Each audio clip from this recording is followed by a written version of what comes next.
All right. Who up Griffin, they Johnson? What does that mean? Who up Griffin, they Johnson? Who's up? Yeah, I don't. I don't know what that grammar is, man.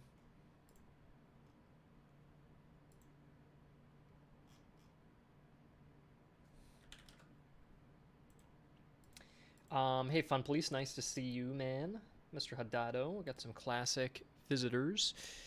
We are finalizing the unit trees, so we're gonna clean everything up. My goal is, I kind of want to just be a little OCD, just a little bit, and I want to get all the nations to a perfect 30 units. If we're designing it, and one just can't fit into 30 units, that's okay. That's all right. But let's see if we can get everything to 30 and see where we're at. So I'm going to paste in our unit trees, and today we're going to focus on all the non-Reichsarmee nations. And in that way, I will then spend maybe Tuesday, Wednesday building the uniforms for these guys, doing their stats, and I'll be done putting all of them in the game before the end of the week. Then maybe Thursday, I go in and I add in the Reichsarmee. Maybe we do a stream where I finalize their roster, and then I work over the weekend and get the whole Reichsarmee in the game. And then by Monday, we've got all the new units in, the whole Holy Roman Empire. Let's see where we're at then. And we're on the 8th. That means we can do like an open beta or a closed beta test that week to see how the compositions and new units are working. Make lots of fixes throughout that week. Then do an open beta the following week. Do lots more fixes. Put out the update maybe to go live on the 17th. And then do fixes on the 18th and on the 19th. And then on the 20th, everyone leaves. Everyone's gone for Christmas vacation. So I'll be gone. The lead developer will be gone. I think like the artist will still be there, but you know, like the main developers are gone. So the 19th is our final day. So it's a tight schedule. We're going to be working weekends, all right? And it's 6 o'clock now, and we're working on this still. I've been on it all day, and we're doing this now, but that's okay. Then I'm taking 2 full weeks off for December. I'm not going to be doing anything. And then in January, we'll return and just focus on AI and balance cleanup. So that's the plan. And let me respond to anything if anybody's got to say anything. Hello, hi, hello. I got ideas. Okay, that's good, Fun Police. I'm happy to hear. When will you do another gameplay? Honestly, I'll probably do, over that Christmas break, I'll probably do a Reichsarmee playthrough, or maybe even 2 of them. Maybe we'll pick 2 of the compositions. We'll see. Wanted to ask, you said that you're shutting down the YouTube channel. What's the reason? Comrade, I'll probably make a dedicated video to it, but I just don't like working. I mean, what I just said now, I'm working on the weekends and we're working tonight on all this video game stuff. How do I run the YouTube channel simultaneously? So I think it's a time commitment thing. And the second thing is the channel has very bad performance. So it takes up a lot of time and it doesn't perform well. And my time would be better spent here. That's kind of like the simplest way to put it. I've also made every video I am interested in making. I don't have any videos left I'm interested in. Like I've made Stalingrad probably 2 or 3 times now, and Berlin and D-Day, and I made D-Day like 6 times, so I'm all done. I don't really have much more to make. Would it be possible to recruit regiments outside your nations, like the Russians recruiting Austrian artillery? Yeah, I think we want to do the auxiliary recruitment chance. I do want to write that down. Let me just take note of that. I'm going to write that down now. Let's see here. We want to say that since we are adding in the Reichsarmee, it would be a really cool feature if... How did I want to do it? So with local recruitment, I wanted to... You know what? Okay, yeah. What I want to do is create a town condition that said auxiliary recruitment.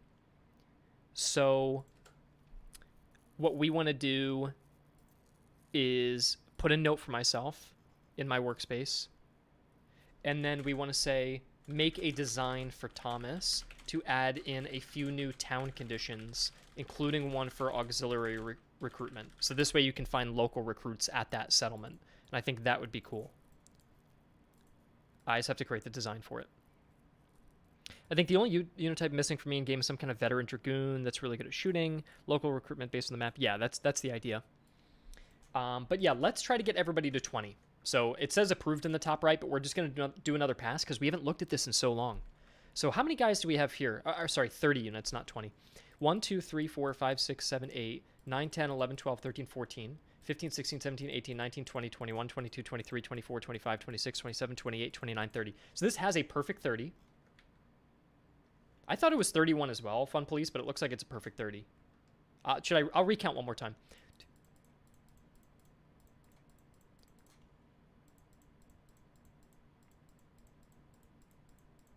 That's a perfect 30. Here's what we've got. We've got a Highland veteran foot. I'm very happy to do that because I don't like when everything ends up as grenadiers. So I love whenever you get a veteran option, even if it's less meta. I just like it for the roleplay. Light Dragoon. British Dragoons go to Dragoon Guard. I wonder. I think that's okay. And these guys will trade some of their accuracy down for melee. This way you still want to go Light Dragoon if you're intending on shooting. So I think I'm happy with this, and I'm happy with that. By the way, anybody who's joining in, if you're asking, I know somebody here is asking about doing like fife and drum band systems. That's just not what we're talking about today. So it's a really cool idea, but I'm going to have to disregard those comments. I'm going to ask if anybody here is listening, if someone jumps in and asks questions about things that aren't relevant to this, if you could tell them that we're just not focusing on it. So this way they don't think I'm ignoring them.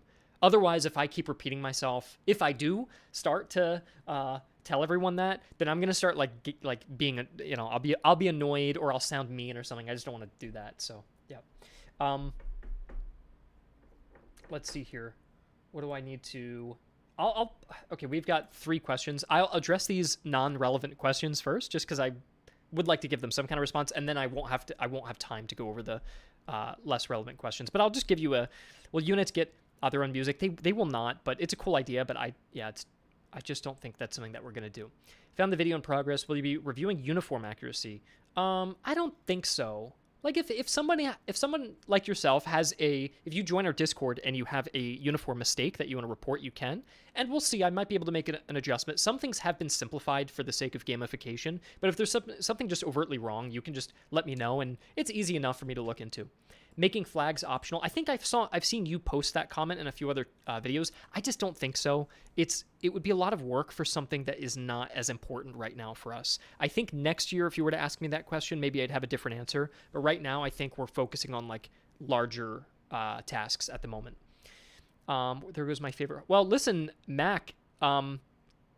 If you think two things, if you think the last update it made the game too easy, we just put out a patch to make it a little bit harder for the difficulty modifiers. So that will make it challenging again. Like there are things explicitly in these patch notes that I just put out. I don't think they're showing up though. Why are they not showing up? Let's see. Community. This one. Look at this. Difficulty modifier, inaccurate reports, scouting parties, corrupt commissars, logistical collapse. I made all of those harder, okay? The other thing that I recommend for you is because we just put out modding, if you go, you can find, look, Marshall Plus. This makes it even harder. So I will link you to this mod if you want it to be even harder. There's also mods that make it so you are literally starting with one naked unit and no resources. So there's lots of ways to make the game more challenging for yourself, for sure. In fact, let me see. I think I'm logged into the wrong account. 1 second. But I do want to you can see why I don't want to get too much into the weeds of replying to each thing because then it takes up a lot of my time. Can you add to units replenishment? Yeah, that is planned to do something like that. Taffer, I think in like January, February, I think we will do a dedicated quality of life month. So I would hold off on the quality of life questions right now just because we are doing so much content in December, and then next year we can start the year, like the first quarter of next year can be more focused on bugs and quality of life. I just want to end the year with some content for Christmas because people are going to be playing over their break, so that's why I prioritize content right now. Whereas doing content in January, there's not going to be a sale in January, no one's going to be at home in January, so I want to get the content in now, and then quarter 1 of next year we can look into quality of life and tinkering with stats and like really ironing out bugs, things like that. Okay, so let's get back to the task at hand. Again, if anybody's watching, if anyone asks questions from now on, you're just gonna have to shut them down on my behalf. Otherwise, I'll keep getting myself distracted. Okay. So I like these 2 unit additions. I think this is good. British foot guards, I think that's a good way to go as well. Yeah, I'm happy with that. And I wonder what we do with the flowers on the hat. Should the roses get bumped down to the foot guards and then find another way to make the veteran fusiliers unique? That's a tough one. I think we should probably do that.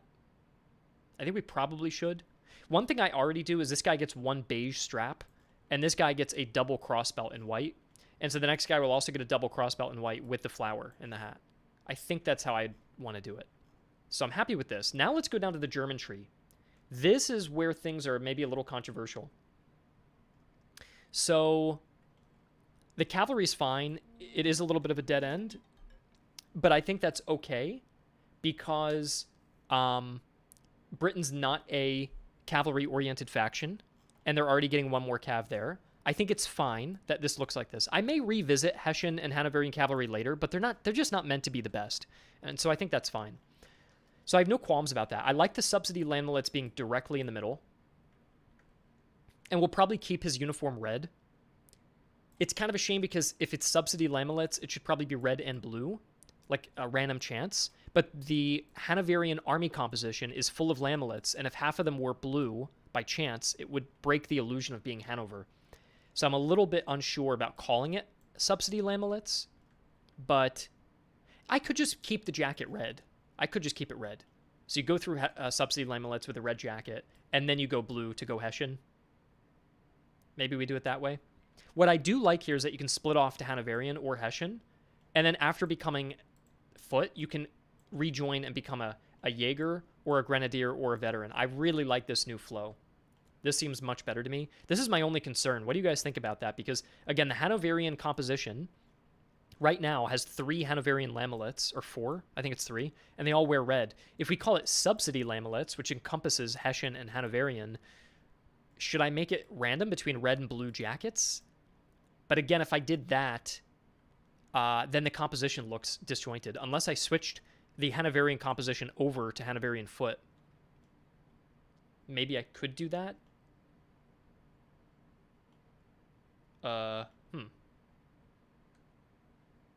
Anybody got an opinion on that? That's something that I've been unsure about how I want to handle.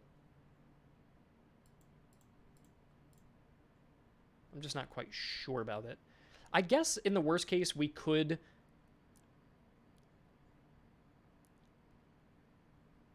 just make one of the units Hanoverian units, like Hanoverian foot, yeah.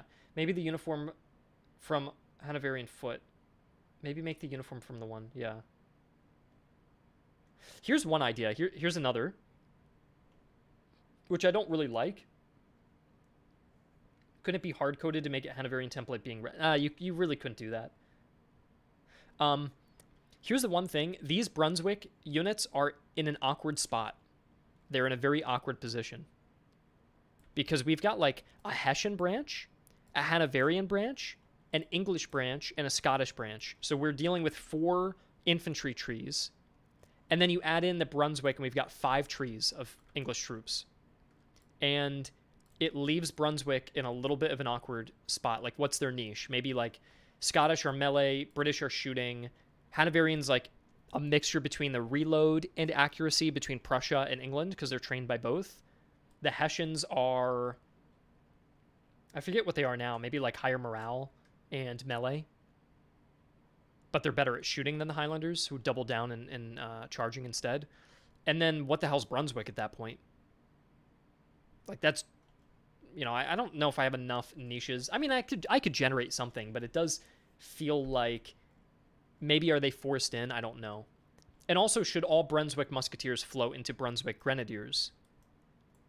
Maybe they should. I remember looking it up on Kronoskov, and they had a lot of Grenadier units. We could just keep them in for variety. I don't think it hurts. Even if they don't fill a good niche. At least it adds some historical flavor.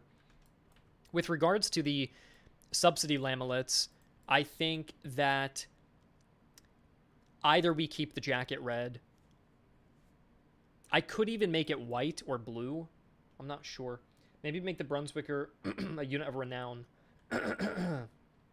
I I did think about that ace pilot of just making the Brunswick a renowned unit, because they didn't have... Let me check how many guys they actually fielded.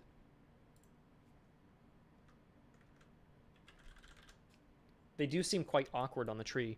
They had 4 regiments, 5 there, 6, 7, 8, 9. They had 9 regiments plus 2 cavalry, so they actually do have a little bit. I don't mind keeping them. But then we need 2 more units to get to a perfect 30 if we chop them. Yeah, we would.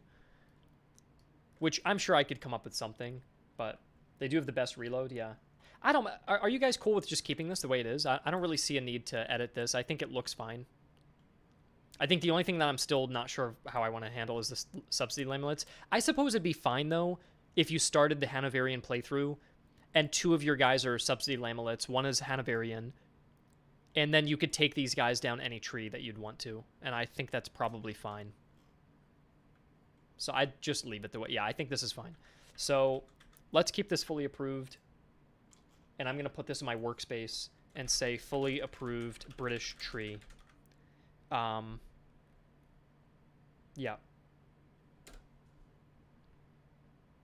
I can definitely revisit these. You're right. I can revisit it later to balance out the unit stats. I think for now, we just need to create a better foundation.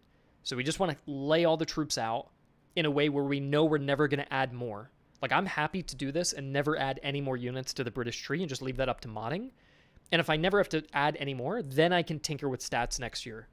But if I try to tinker with stats while I'm adding units in at the same time, it's going to be messy. So, yeah, I think this is fine. So, Britain is good. Let's look... I'm saving Russia because they're a fucking mess. Let's look at France.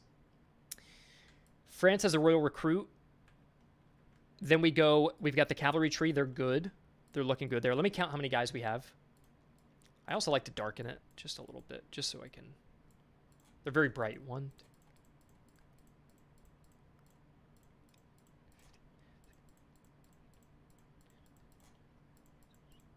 They have 29 here. I think they have 29. Let me count one more time.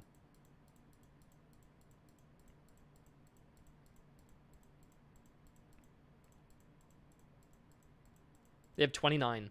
29 units. My question is, with these guys, you know, should they even have... We've debated about this before. We've debated. I think what it was, Fun Police, is it's the Garde Français that got added, the French Guard. Which, the debate is, should they even have Grenadiers de France and Garde Français? Or should it end here? Which, I would say there's not really a reason not to do this. I think this is fine. If we want to get it up to 30. The reason this is so much more flavorful than the other trees is we only have 1 recruit. Which, here's another way you could look at this. Here's another way you could look at this. If we didn't count recruits, which I don't think we should, but if we didn't count recruits, 1, 2, 3, 4, 5, 6, 7, 8, 9, 10, 11, 12, 13, 14, 15, 16, 17, 18, 19, 20, 21, 22, 23, 24, 25, 26, 27, 28. So 28 don't count recruits. That should mean that if you go here, we counted, what, 29? So if you don't count recruits, that's also 28.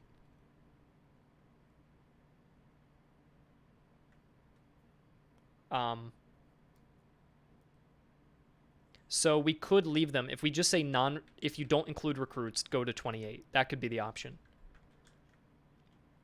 But yeah, it is Royaux Grenadiers, French Grenadiers, Grenadiers de France. It is a little bit, like, redundant, I think, there. French Fusiliers, French Veteran Fusiliers, Garde Français. It's also possible to axe these units if we wanted to, and create, like, a French converged artillery and just make these a little bit worse and make you have to actually work up to the high-tier artillery. And maybe it doesn't have great stats. It's just converged artillery. It's larger. So this way you get the, what's that Napoleonic... In Napoleon Total War, you have the Grand Battery. You have kind of that feeling, I suppose, with France in that way. So we could slowly increment it a little bit better in that way. And then what else would we do if we wanted to go up to that magical 28 number, not including royal recruits, if we're not doing any more upgrades down there?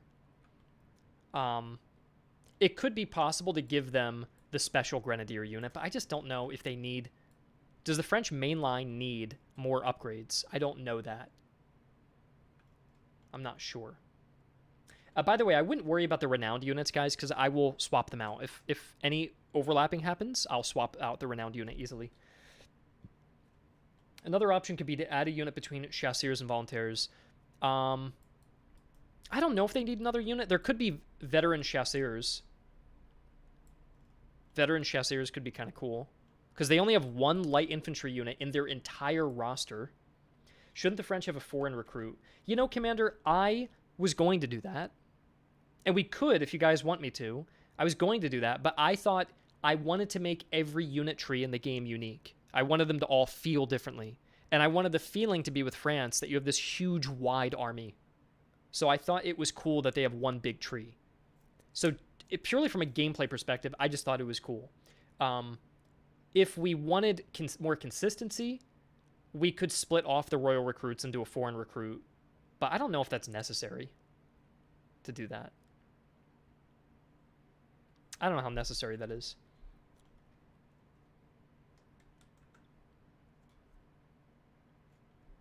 The foreign troop is a good idea. Would you guys rather me split this in half and redo the whole thing? I could do it, but...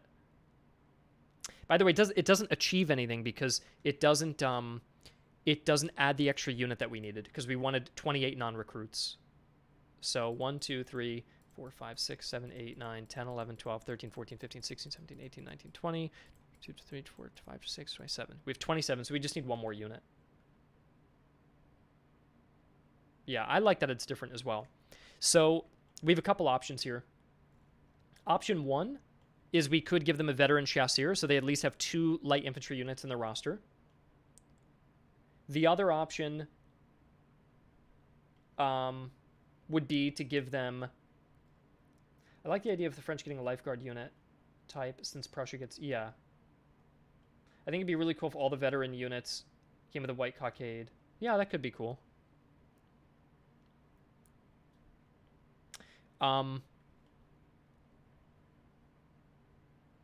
French infantry and jet. Would you guys rather... Here's my question. Here's my question. Do you want a veteran chasseur and a converged artillery, so they get bigger and bigger guns over time, and a veteran light infantry option? Or you do not get the converged artillery, nor do you get the veteran chasseur, and instead you get the Grenadiers de France and the Garde Français. So these are 2 guard units on the main line. That could be quite expensive. And historically, there were several battalions of these units, so they weren't one of a kind necessarily. There were like 8 battalions of the Grenadiers de France and like 4 battalions of the Garde Français. So those are my 2 options, and we could mix them. You could also say, well, I want a veteran, like what Alex is saying, I want a veteran chasseur and a Grenadier de France. That's another option too.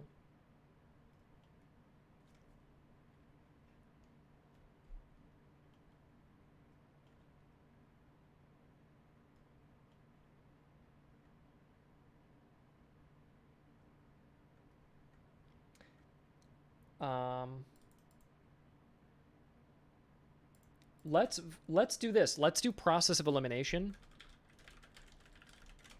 Vote out units you don't want. So why don't we do this? We're gonna do. Here's how we're gonna do this.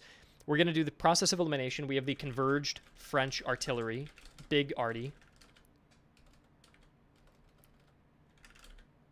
Fucking hell. You have the is the converged artillery just like the Dutch artillery? I don't know if they'd be just like them, but is just like the 5th Royal Artillery. Okay, I guess we don't like them then. That's fine, I'll cut that. We have the veteran chasseur. We have the Garde Français. Like, it's kind of like a foot guard.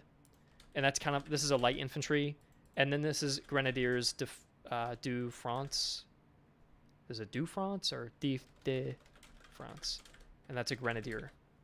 So, vote out the one unit you don't want. And whatever gets voted out, I'll keep the other 2.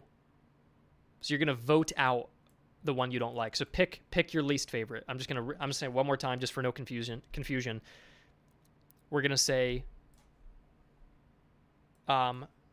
choose your least favorite to vote out there. And then we'll keep whatever two remain. So you're picking your least favorite unit that you think should either stay a renowned unit or just not be created at all.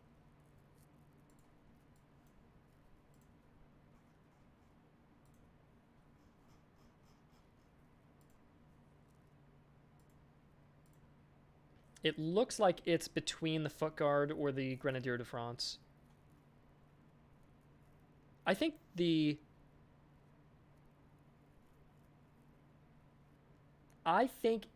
Foot Guard should probably not be there because France is like a melee faction anyways, and they get that melee buff from their first comp. So it does play into the Army of the Rhine. Yeah, way better. Yeah. Okay, I'm with you guys then. So let's cut Garde Francais. Let's leave that as a renowned unit. This way your whole army doesn't end up with blue jackets by the end of the game, which I don't like. So yeah, I like that this is also an... Fun Police, you're absolutely right. It's like an inverse of the British, you see? So the British have like, they lean slight left, and the French lean slight right, and then the Prussians get both, which is, I like that that's a unique part of the Prussian tree. So... yeah, that's a good idea then. Maybe a different name for the French Grenadiers. That's a good idea, Homer. We can talk about that. We can talk about maybe a different name. So let's do veteran chasseurs. And we have the Royaux Grenadiers, which are basically militia grenadiers. Then we have standard French Grenadiers, and then we have the Grenadiers of France. And that was their... these are all the historic names, but we can adjust the names however we'd like.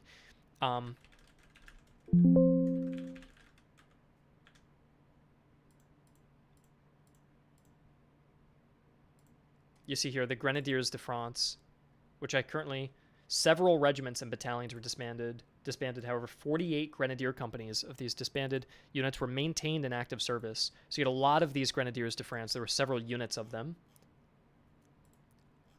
And what's the exact translation? Oh, we could just call them veteran Grenadiers, couldn't we? French Grenadiers, French veteran Grenadiers. We could just do that to follow the typical naming convention. Chasseurs de Petit. I was watching on my phone, but I couldn't comment earlier. But talking about the British Lamelettes, you could make two that ties into the Brunswickers and Hessians. Ah, that's interesting. We don't have enough units to do that. That's the only unfortunate thing. Yeah, you could do, like, blue coat Lamelettes and red coat Lamelettes. I don't know what you would call it. I wouldn't call it that exact name, but... yeah, I'm not sure what you could do with that. Could the veteran chasseurs be based on the Marines? I don't think so. I think what I'd actually do is I'd move this hat down here, and then I'd put this hat back there. That's how I would do that.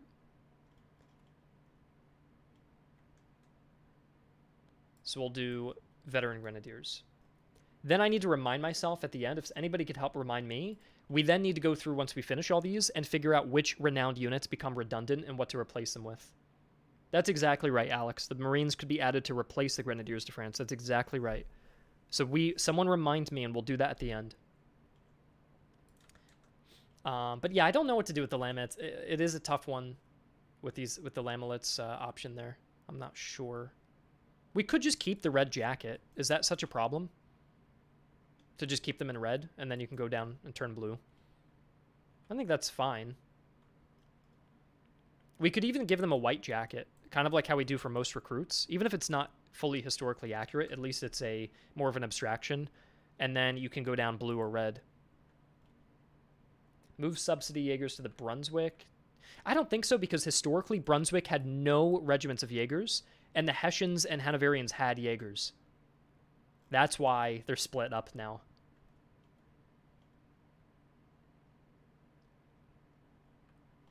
I don't understand why the Brunswickers can't promote. Yeah, I guess what we could do is we could move the Brunswickers down like that. And then... look, now the Lamelettes could go this way as well. We could do this if so everything flows through the lamellets. Let me double check what from a historical perspective. Fucking hell. How do we...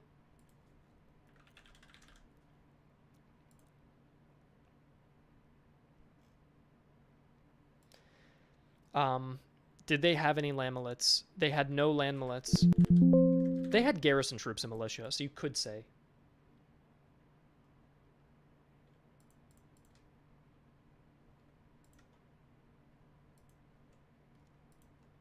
Yeah, these are their garrison units. So everything could float. Yeah, you either go lamellets, artillery, or cavalry, and then the lamellets opens up into all the infantry branches. We could do that.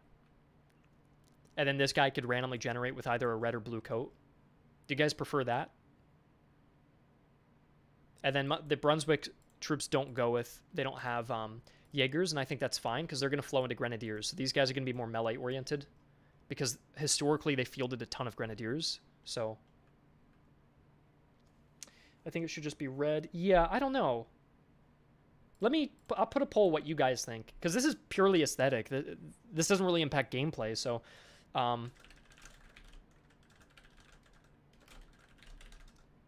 I'll do a white coat, blue coat. Well, nobody wants a white coat, right? We'll just do a red coat because it's not even accurate. So red coat or blue coat. Or sorry, we'll do red coat or RNG, red or blue coat. There. Also, wouldn't the Hessians be melee? That would mean 3 melee infantry, 2 range infantry. Clearly, we should take the Solomon route and split the coat in half red, half blue. Okay.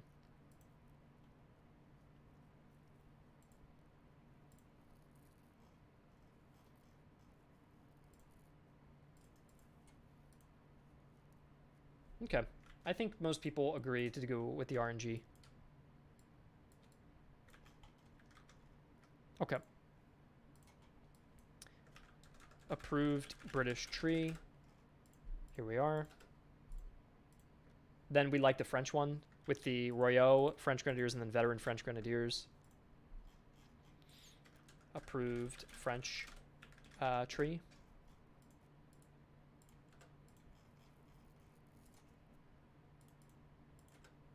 Okay. Why is this not deleting? How many fucking times? Delete message. Is this just not? I'm crashing out. What the hell? Alright, well, it won't be removed, so whatever. I think this looks good then. Okay. So, by the way, do you guys like the idea of what I mentioned where we're going to aim for 28 units, not including recruits? Because my issue was, I was thinking, oh, let's get everybody to 30 units total. But 30 units total doesn't mean much when some armies have 4 recruits and some have 1. You're going to end up giving certain factions more love. And then you're going to end up making it so factions with a lot of recruits end up getting less variety. So that's why I'm saying maybe we unify it at 28 with no recruits included. Because recruits aren't much flavor. They're just there to upgrade out of. So I feel like if they contribute to the grand total, then like Austria gets the short end of the stick because they've got 3 guys subtracting from their total, you know? So yeah, this will get us 28 non-recruits. This gets us 28 non-recruits. Okay, cool. And then let's look at Prussia next because they're pretty easy. 2, 3, 4, 5, 6, 7, 8, 9, 10, 11, 12, 13, 14, 15, 16. 17, 18, 19, 20, 21, 22, 23, 24, 25, 26. So we have room for 2 more units for Prussia. We got 2 more units we can give to Prussia. I already gave a ton to the Freikorps. I have a Freikorps Dragoon, a veteran Freikorps Hussar, because the what's a cool historical reference there is many of the Freikorps Hussars were Hungarian.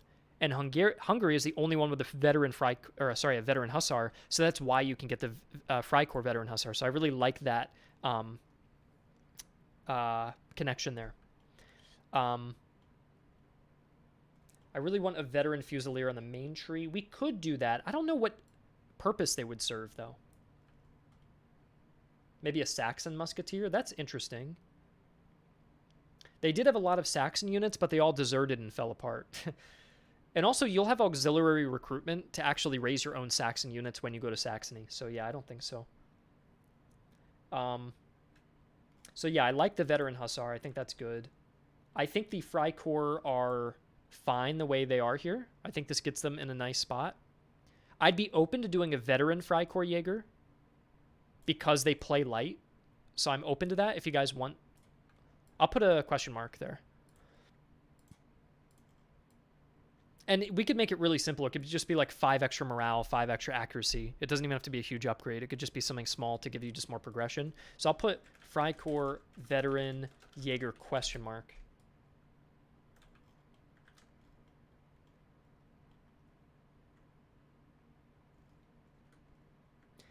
So this is, I think, done. You know what? No veteran heavy cav exists in the game. That's an issue. I don't think Prussia should be the one to get much attention to its cavalry. So I think we should leave all their artillery and their cav probably the same. Do you guys like... I like the veteran Freikorps Jaeger. I think that this really buffs out the Freikorps tree. It almost makes it a little too big. Now I think we need to give the last unit over to Prussia, which they don't have much room here to give beyond another veteran hussar to round that out, or a veteran fusilier, which we could do. One option could be like a converged Prussian fusilier, and they could just be big. They could have like 1,600 men, so you could have like a huge like blob unit that has less melee stats than the veteran, but is just larger, which could help you fulfill some kind of niche, maybe. Veteran artillery. Yeah, you could also do this. You could split this off and do a veteran artillery or regular, but Prussia's weakness is in its artillery, so I don't think I would want to give them that. I don't mind if they get, like, more options down here. Here, before we continue, let's see if there's anything on the Chronoskoph list that we like.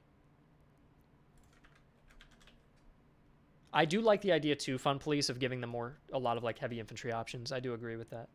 You guys like the Fusilier blob idea? I think that'd be cool because the Fusiliers have such a cool uniform. Wouldn't it be nice to like form a huge block of Fusilier units? Because they were historically like a mass militia that was raised as quickly as possible. So that could be kind of cool to do that. Fusilier blob, yeah. We could do that. How about Lamelets branched into either Fusilier or Garrison? I don't know if I'd want that, though. Freikorps could get a veteran light infantry. They were named the Wing Grenadiers. I don't think I would ever use it because of their slow movement. Converged Grenadiers looks like short-term benefit with long-term liability. Yeah. We could make them really cheap, so you could fly down the Converged Fusilier and at least get one of those units early game. Like, it could be a 2 veterancy cost, and you could fly down and just have a huge... like assault unit while you're upgrading the rest of your stuff. That could be kind of cool.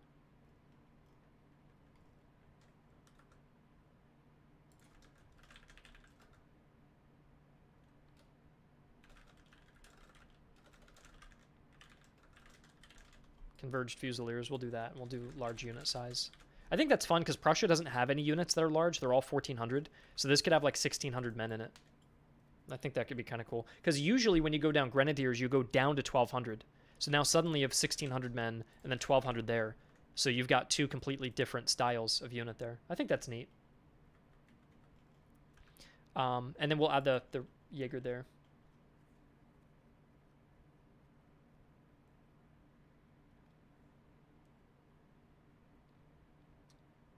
Prussia had the Guard Jaeger Battalion.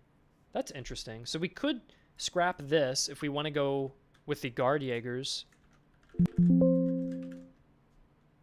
Jäger zu Pferde. Feldjäger zu Fuß. We have them in the game already as a elite regiment. Then we have all of the Frei Infantry light troops.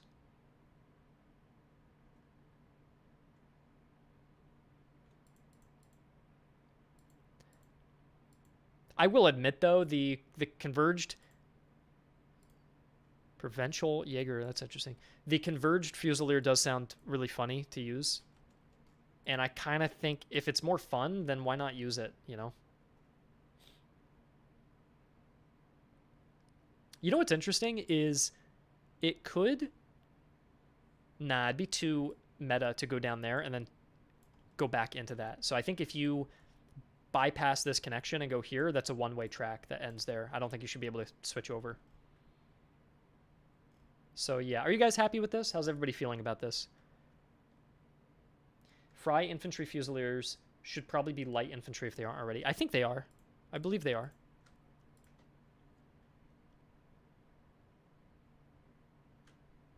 Yeah, they are.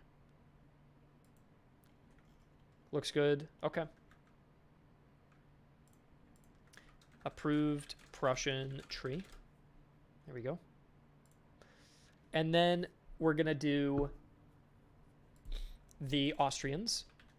Now them, with the Austrians, I think we can actually add a lot because of my new rule about recruits. So let's see, 1, 2, 3, 4, 5, 6, 7, 8, 9, 10, 11, 12, 13, 14, 15, 16, 17, 18, 19, 20, 21, 22, 23, 24, 25.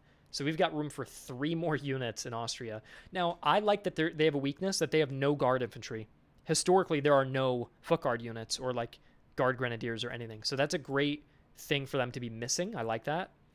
I'm open to expanding on their cavalry to give them like a veteran option there. By the way, if anyone who hasn't seen this, so far what I've added is a veteran Jaeger, a Netherlandish Fusilier, and then I can move over the Dutch artillery over to the Netherlandish Fusilier and then do a veteran Netherlandish Fusilier. The reason I'm doing this is because they not only had Netherlandish Fusilier units, but they also had a Netherlandish Freikorps as 2 separate entities. So I'm kind of representing that with this branch there.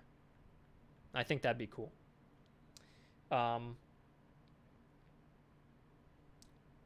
Can we please return to light infantry having the option of line? Yeah, I have that written down for December. I want to fix the exploits, and then we can give them line formation again. That's fine. But yeah, I am open to giving them a veteran cuirassier option or veteran horse grenadier. We need 3 more units. And then here's the other thing. These 2 trees are really quiet and a little sad. You know what I mean? Like, even with this extra unit added, this is such a small tree. Is there, like, maybe we could think of something to add here. The Grenzer one looks a little better. How many? 1, 2, 3, 4, 5. 1, 2, 3, 4, 5. Yeah, they both have 5. But it'd be nice if we have 3 units left, if we could go 1, 1, and 1. If we can do that to buff everything out, I think that would be nice. So let's start with this German side. First, do you guys like the idea of the Netherlandish tree? I think that's kind of cool. Thank you, Mac. I appreciate the little compliment there. Grenzers need a veteran upgrade. I agree. Is there anything else we want to give to this tree before we look down? The other option is we could leave this as is and give the remaining 3 units to the Hungarians and Grenzers. What would you guys prefer?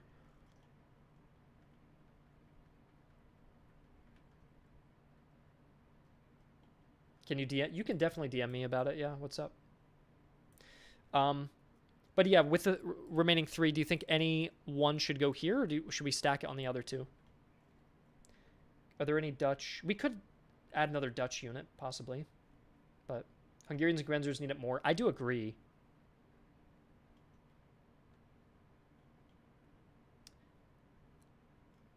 I do agree.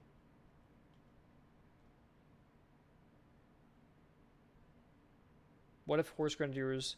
What if Horse Grenadiers were Hungarian and they were... that doesn't really work, I don't think.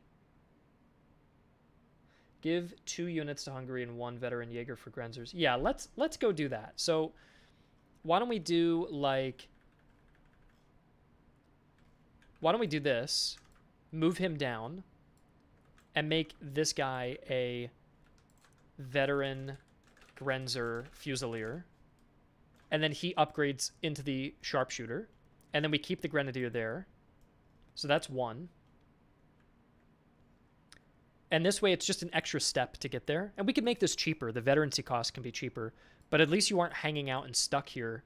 Instead of a 5-7, it could be like a 5-3-3, for example, or a 5-3-4. So you have it's a little faster to kind of keep incrementing down.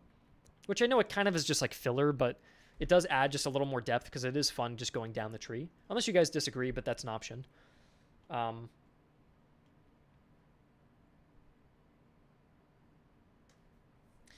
Griffin, we Hungarians have Grenzer like border troops in Transylvania. That's interesting. By the way, don't pay attention to these veteran costs. I'm going to balance this. I'm just basically designing the tree. You can ignore the veteran costs. We're going to do that later. It doesn't need to be filler. Yeah, maybe it doesn't need to be filler. Maybe you could stop there and say, hey, look, I don't want to take the sharpshooter upgrade because I like having the higher manpower. I'm fine with that. Probably would use open order. Yeah, we could remove it from the regular Fusilier. I agree. I'd love for veteran Fusiliers to be their own third thing. That's not a bad idea, OH. We could go like... We could make it 3, like that. And then... Okay, hold on. I have an idea here. We'll say remove open order from the Grenzer Fusiliers. So this way they're more of like a line Grenz unit. And then this one has open order. That one has open order as well. And then this one is a larger unit. And this one is a smaller unit. So if you didn't like the micromanagement of maybe being hit and destroyed, you can go down the regular... Kind of like what we're doing with Prussia, where it's like, do you want to micromanage a smaller unit that's elite, or do you just want a huge blob unit? And so for the Grenzers, you can go more blobby, or you can go small. And at least you have like an option of the 3. Do you guys like that idea, maybe? Make Fusiliers and veteran Fusiliers line and keep the Sharps light. I wouldn't do that. I would make these 2 light infantry, probably. Unless you guys disagree. It's kind of weird that Grenzers can't fight in open order, though. Do you think open order should... be on the these guys are going to be called veteran Grenzer Fusiliers. Do you want open order on the veteran Grenzer Fusiliers or no?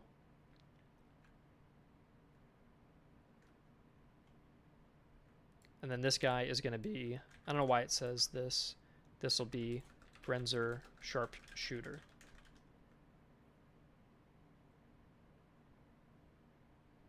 I think we should keep him with the open order.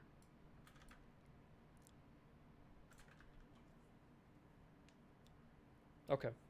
So now we just need 2 more units. I think the Grenz tree looks a little bit better now.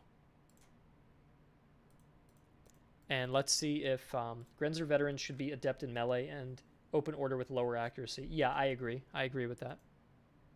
This way you can choose. At least it gives you an option, because we will add back the ability to switch between open order and line.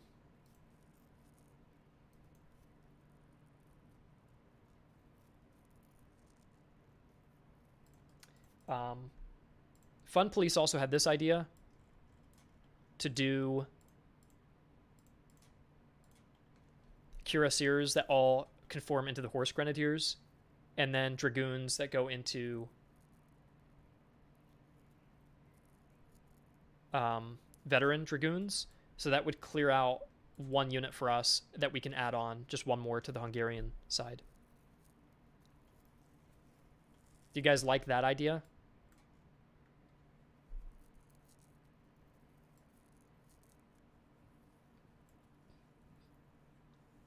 I don't think we have any veteran dragoons in the game, so that could be kind of cool.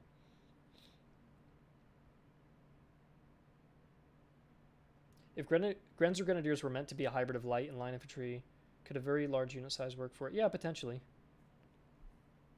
I want more Hungarians. Leave it the way it is. Well, let's pause this then.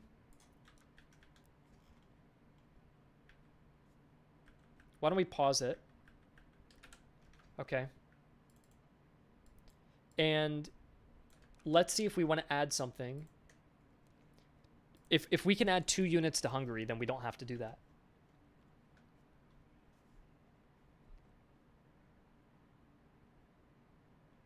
But what could we add to Hungary? Because Hungary did not have that much. They had their Royal Infantry regiments.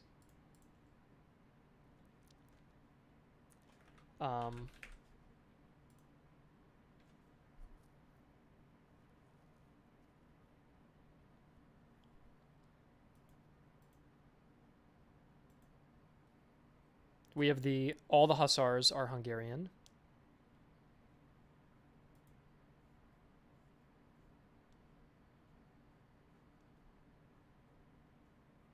An even better hussar upgrade? I don't know. You know what we could do? I know this is kind of lame, but just to pad things out, it could go Hungarian provincial cavalry. And we could buff his stats up by like +5 so that you're working a little bit longer to get up there, but then this is a greater payoff. I don't know if that's that necessary. I don't know if that makes it more fun at all, but that's just an option. Nico says Hungarian Grenadiers, infantry, or hussars, so you can choose between heavy infantry or light cavalry. What do you mean Hungarian Grenadiers, infantry? We have Hungarian Grenadiers, infantry there.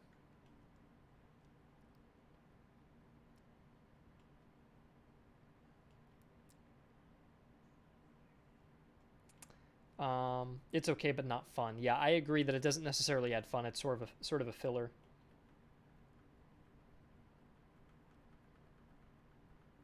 We could give them a veteran Hungarian Grenadier, since these guys specialize in melee.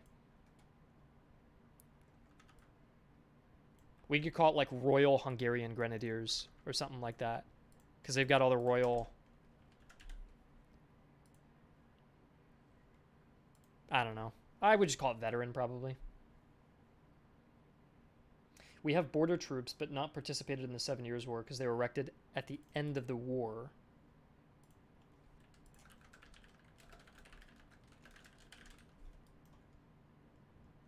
We could do that, and I could make the lining on this silver, and then the lining on this gold.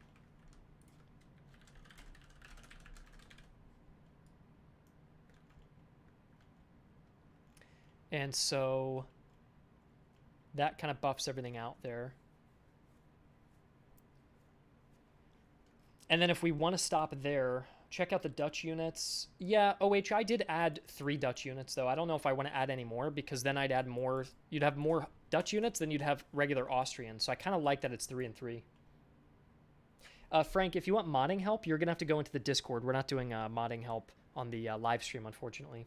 So you're going to have to go there. I'm not sure why, if you're hitting mod, it's not working. It'd be a larger amount of troubleshooting. You need to send pictures and explanations. I couldn't just give you an answer off the top of my head because I don't know if I can't see what's going on.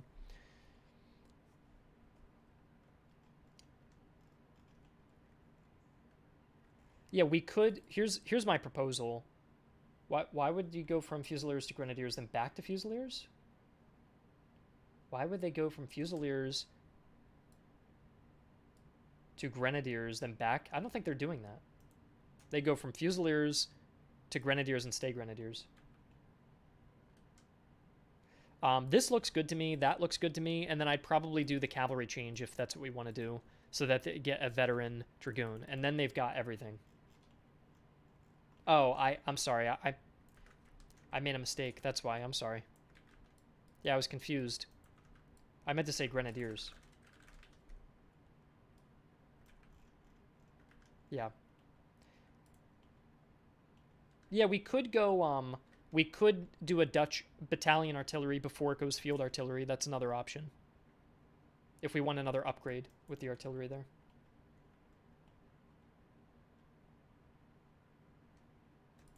And yeah, I do agree we could even do, like... Usually dragoons flow into cuirassiers and stuff, right? So you could...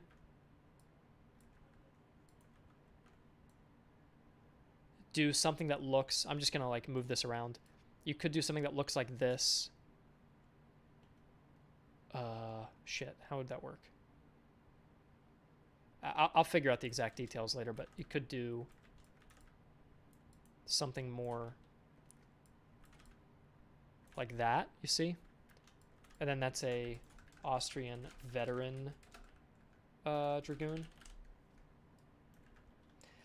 We don't have any elite shooty cav. I don't know if you're right, because look at Britain. We have dragoon guards and light dragoons and regular dragoons. We have a ton of dragoon, elite dragoon units. So I don't think that's necessarily true. Austrian dragoons split off into cuirassiers or veteran dragoons. And then vets split off into horse grenadiers. I guess, yeah, grenadier and dragoon, that could be interesting. That it could go like that. That could be interesting. Because I like the distinction between the horse grenadiers being a little faster and the cuirassiers being a little heavier and harder. And dragoon is a little bit more quick on their feet as well. So this whole line kind of makes sense, and then you can branch off. That's an option. The other alternative would be, again, to add in an additional Dutch artillery unit. So you have Dutch battalion artillery to Dutch field artillery. Yeah, OH is saying the three-way split is better. I kind of agree with the three-way split being better. For the Grenzers, you could implement an Oriental Grenzer unit. I don't think so. I'm kind of happy with those trees. I think that this probably looks... I think either like this or like that. These are the two options I prefer if we were to do the cav.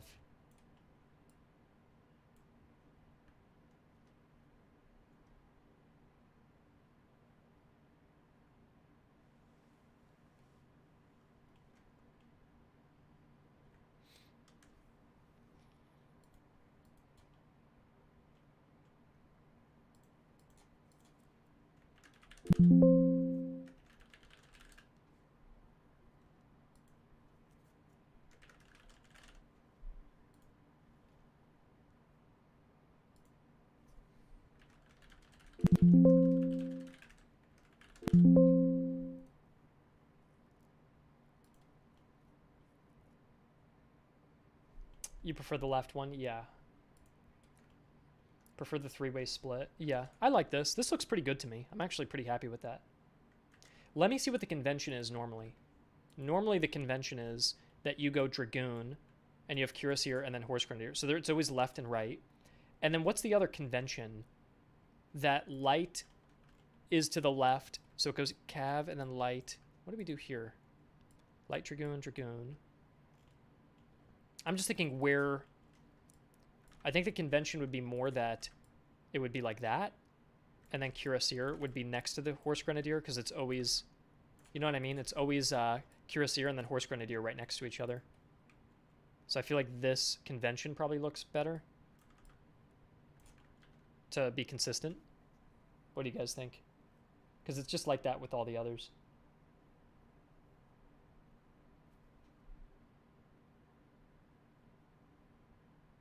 The heaviest being on the right. Do we typically do that? We do heavy on the right usually.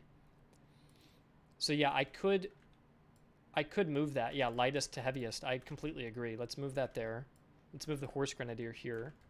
The horse grenadier will be like the most expensive, I think. Unless like, do you guys think that cuirassiers should be better than horse grenadiers? I think historically horse grenadiers were more prestigious though. Like when I think of Napoleon's grenadiers à cheval, I'm pretty sure they were superior to the French cuirassier.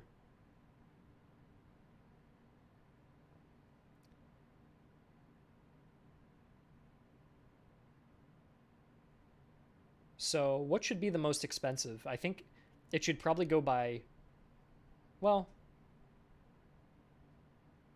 cuirassier is superior, just with heavier armor. Yeah, so let's leave it like this, and we'll switch Russia too. Someone just has to remind me to switch Russia as well.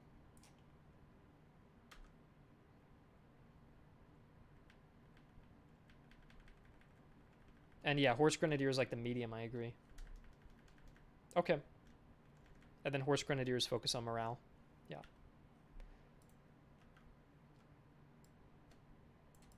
There. Let's just do this so I can see the uniform.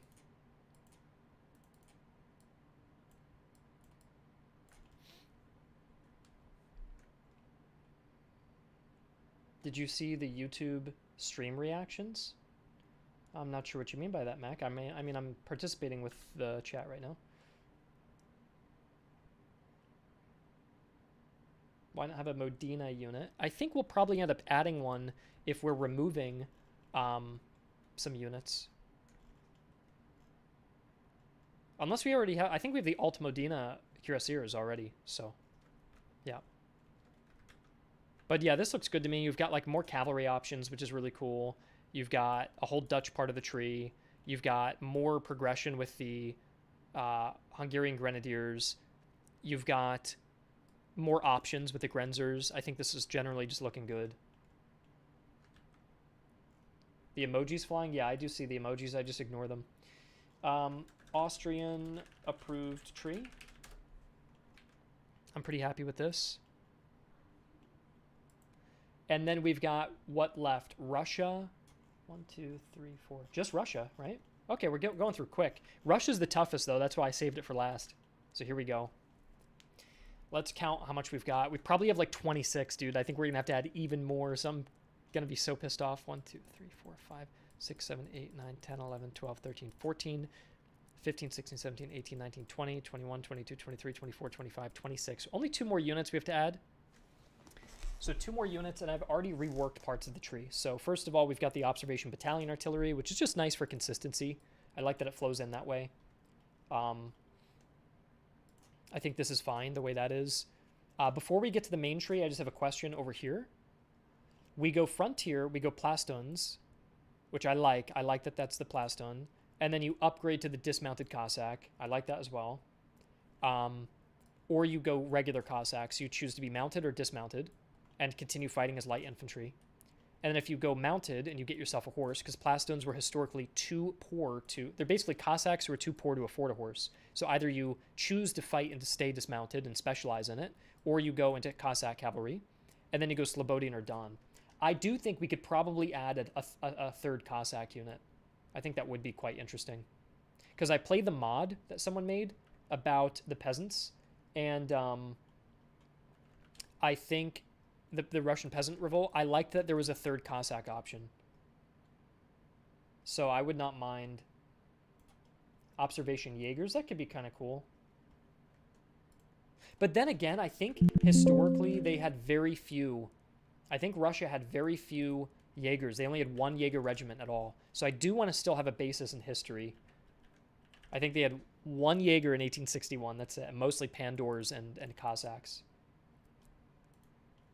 Plus, we'll specialize all the Cossacks into this light infantry here. But I think it'd be cool if we had a third Cossack. Because I like playing at a Cossacks, and it'd be fun to just have another option. And what I'd probably do is I'd probably take whatever we have for the current renowned one. It could be a Kalmuk, but maybe I'd make the Kalmuk the renowned one. Because the issue is Kalmuks usually fight with bow and arrow.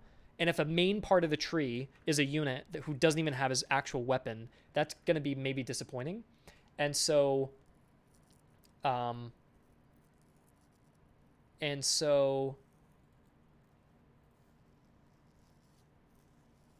what's it called?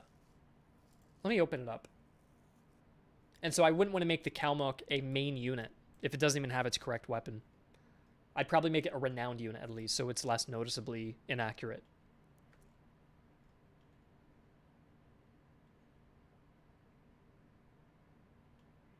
Oh, it's Choguev, yeah. So Choguev Cossacks would be the other one then.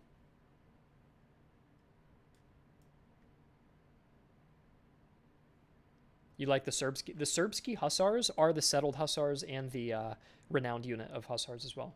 So this is, I'm happy with this. By the way, the Plastones would be very cheap.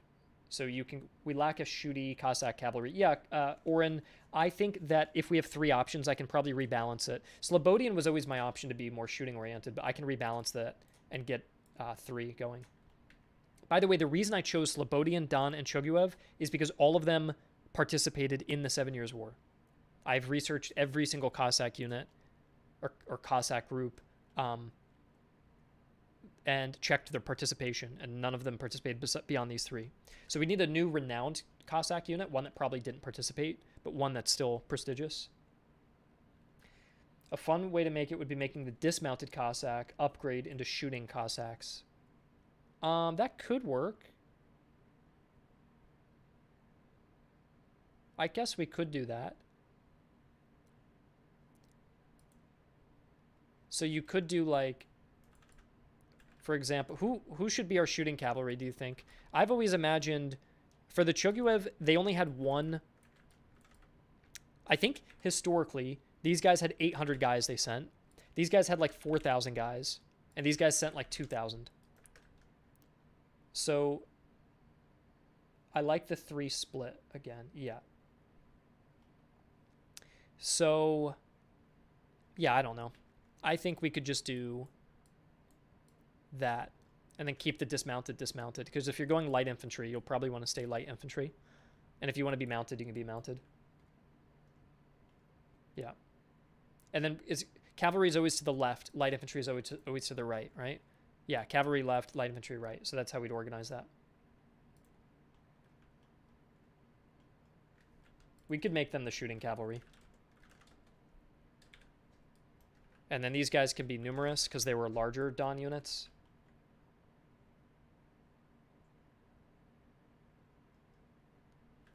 And then these guys could be like just well-rounded. I would say numerous and morale. That's what they would focus on because these guys were known as being very like, they were like the best, most disciplined Cossack unit. So they would have a big unit because they committed a lot of men and they're professional. And then Slobodians, like, they could be like a risky charge focus, but maybe breaks quicker. So they can hit really hard, but they're just not, they lack some of the professionalism that the Don has. And then Choguev could be shooting and movement. So they can do hit and run. And then we'd probably want to move this from lightest to heaviest, right?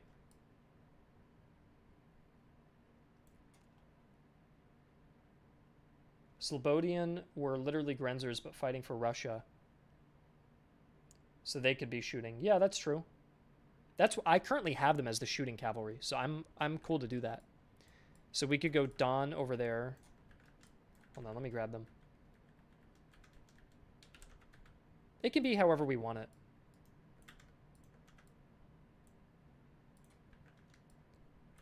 We move Don here because they're like the heaviest and the biggest.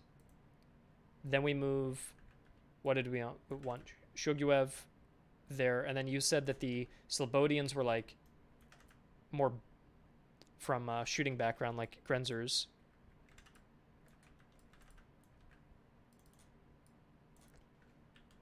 And so then we would take this, get rid of the morale thing there, and then make this small glass cannon based around charge. So they could be a smaller unit that hits like really, really hard. And these guys could be really big with good morale, but they just don't hit as hard. And then these guys are very quick and they're good at shooting. And that's kind of your 3 Cossack units. All of them would be fast and have good stamina. That would just be a characteristic of the Cossack generally, though. This is going to be a nightmare to balance, by the way. I'm going to have to balance so many new units. And the base game already has some balance issues. This is going to be such a nightmare. I'm probably going to have to do streams, and you guys are going to have to help me out with this.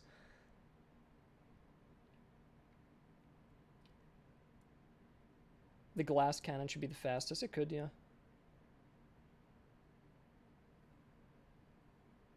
Change the V and G. I don't know what that means. Oh, Choguev. Yeah, you're right.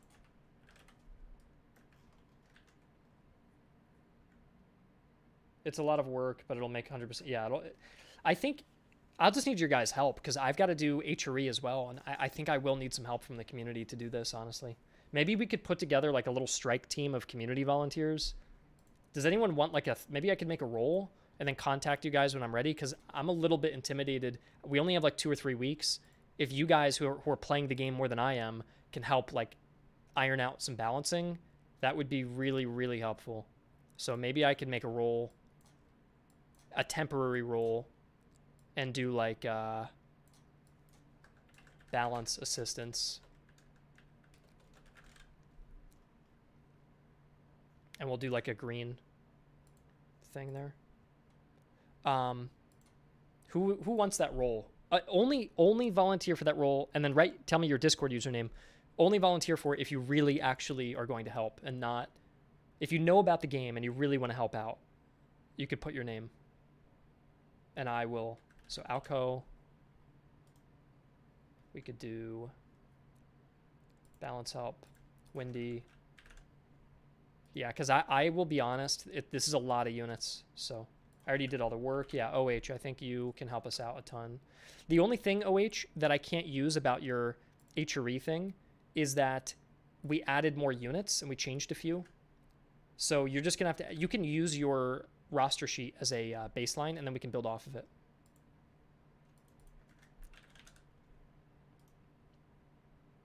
What exactly would it entail? I don't know yet, but I just want like a little contact list in case I need help. I just want like a little private Discord channel, and then later in a week or two, maybe you guys can we can put a little private Discord channel together and we can balance some stuff out, because it's going to be really, really tough. It's just so many units that I'm inevitably going to hear like that's too expensive, or that upgrade cost is too high, or the morale is too low, or this unit has no niche, and so on.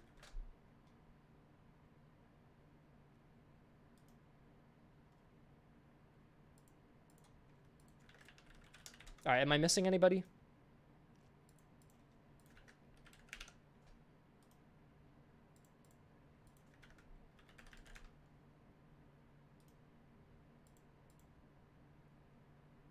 Use AI to balance? Hell no. Dude, do not use AI to help balance. You know what, dude? I'm tempted. I don't know that I can put down your name because you're saying you're going to use AI to help, and I think the AI is not going to be good. I want you to help, not the AI. Because the AI doesn't know how to play the game. Okay, I put everybody down. Grim, I would love a try-hard perspective, sure. Maybe let non-stream people know. Yeah, I can definitely do that.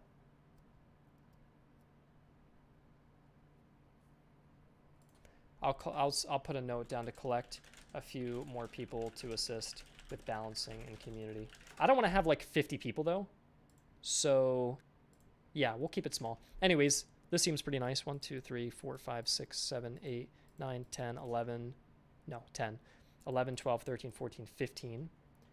16, 17, 18, 19, 20, 21, 22, 23, 24, 25, 26, 27. So we have one more unit we can add. Let me show you the main tree. So what I've done for Russia is I've kept the cavalry the same. I've merged it into the surf recruit line, and I've merged their artillery into the main line as well. So it's all in one now instead of 3 separate trees, which were really kind of lame. And then now we go from garrison musketeer, which I will admit this name is a little weird because I don't know. It's weird that you have to be a garrison troop to go to war. I don't really think that makes sense to like be a part of the field army. So yeah, I don't know. I don't really like this idea that much, but I do like this idea where you become a Russian musketeer and then a converged musketeer and get bigger. And the same thing with Russian musketeer and then become bigger. I like that idea. Now, someone mentioned we could add a veteran. I'm not opposed to that. So we could cut this. I could cut this, right? And then we could add a... What we could do is bring this out a little bit.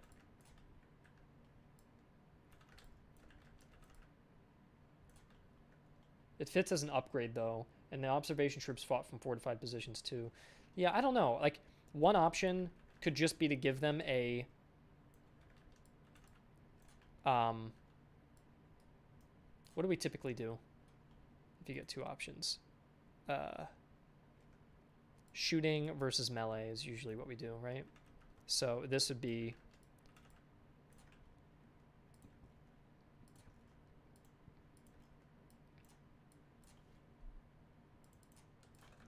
a Russian veteran musketeer. We could do something like that.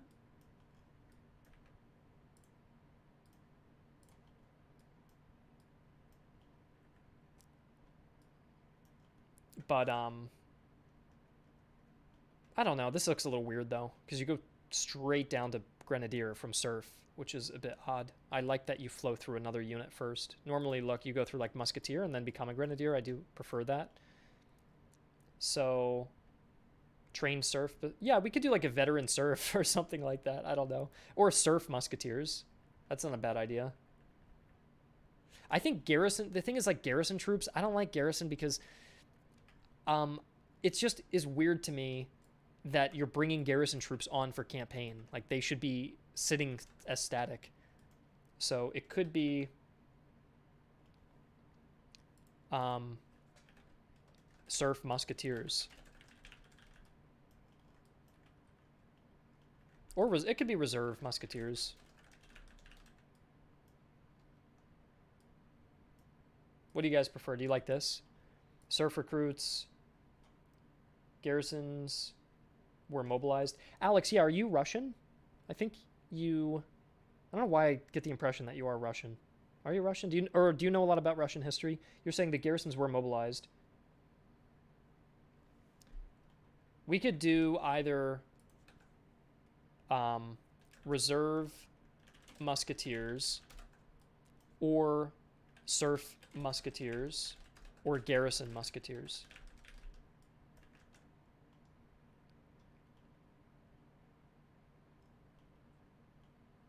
Now, historically, the garrison musketeer, they had a lot of garrison troops. But it feels weird because they didn't do any, look, they have all this garrison infantry, right? But they're just garrisoning fortresses. So, I don't know. Doesn't make that much sense. I'm not sure. It wasn't uncommon for garrisons to be called into fighting. Okay. I'm open to it if there's a historical precedence for it. Inner garrisons in the inner regions of Russia.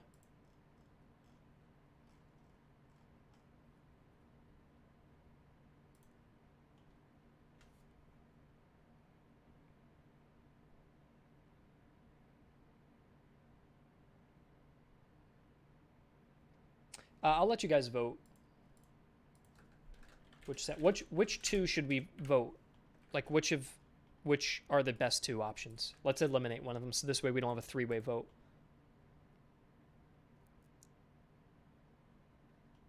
I'm seeing people liking reserve, serf and reserve.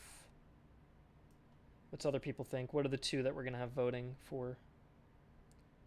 Remove garrison, reserve and garrison, serf, reserve and serf. Yeah, okay. People are liking serf and reserve.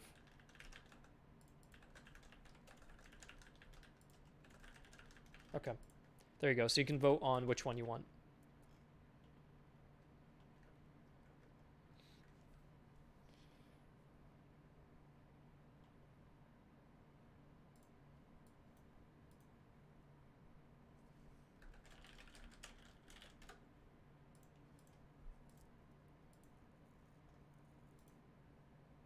Seems like it's almost tied. You guys are 51-49. Goddamn. Well, if anyone wants to try to convince any of the lurkers in the chat, you can write some, explain why you voted the way you voted. See if you can convince anybody else to come to your side. But it is pretty split.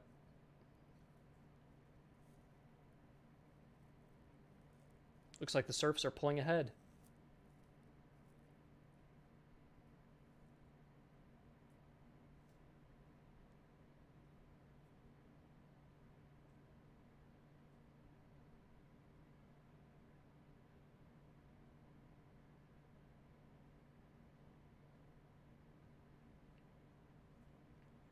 You could put units in reserve, so why would a unit be called reserve? Yeah. Serf musketeer sounds cooler. It sounds semantic, but serf recruits are technically musketeers. So a serf into serf. Oh god, you guys are all like, I don't know what to do now. Because everyone's like, why would a reserve musketeer, like anybody could be a reserve? And then someone says, why would a serf musketeer upgrade into another serf? So now nothing works. It's literally 50-50.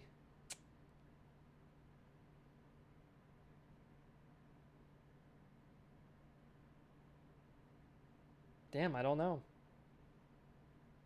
I actually don't know. I guess I'll have to break the tie then.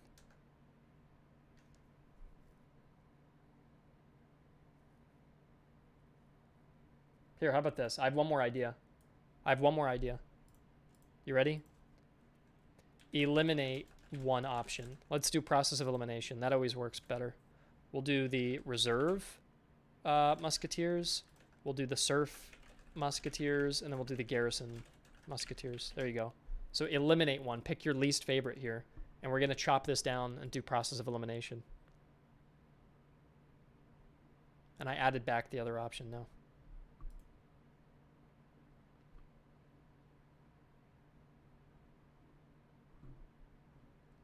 It's a gray area. Garrison troops, but Patrick Duffy covers it and as well. Yeah.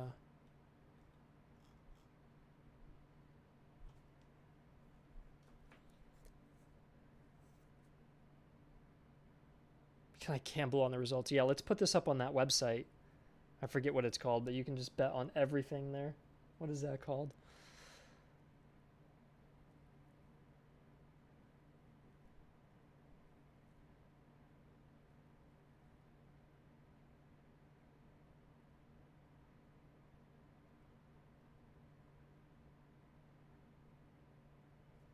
Apparently observation had entered garrison troops. Yeah, we could give... We do need to add one more unit anyways. We could give the observation a garrison troop or something like that. Honestly, reserve musketeers are the least offensive to people. So we're going to go reserve, for now, reserve musketeers. And then they get promoted to regular musketeers and then converged. So that's how we're going to do it. It seems like it was the least offensive. So let's do that. Oh, polymarket, that's it, yeah.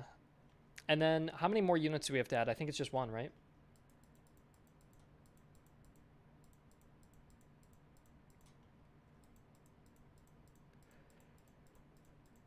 Yeah, one more unit. We have to add one more unit. And so why don't we add in... do we want one unit here? We could add like a convert. I guess, okay, here's where you get to vote. We could do a Russian converged artillery, which is big. That's one option. We can do a Russian, maybe a converged hussar, because that tree kind of just ends there. So they can be big. Or we can do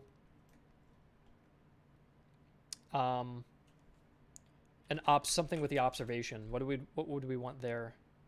Thing is, the observation was quite short-lived, and it eventually they all got converted into fusiliers. So we don't have to follow history, but historically what happened is they raised a bunch of musketeers, they had some artillery, then the observation corps was disbanded halfway through the war. All of the observation musketeers were turned into fusiliers and then attached to the artillery. And then the leftover artillery got reintegrated into the main army. And then these fusiliers just stood guard protecting the artillery units. That's what happened historically. Not that we have to do that, though. Veteran observation grenadiers with the red cloth cap. Ah, that's kind of cool. That's a neat idea.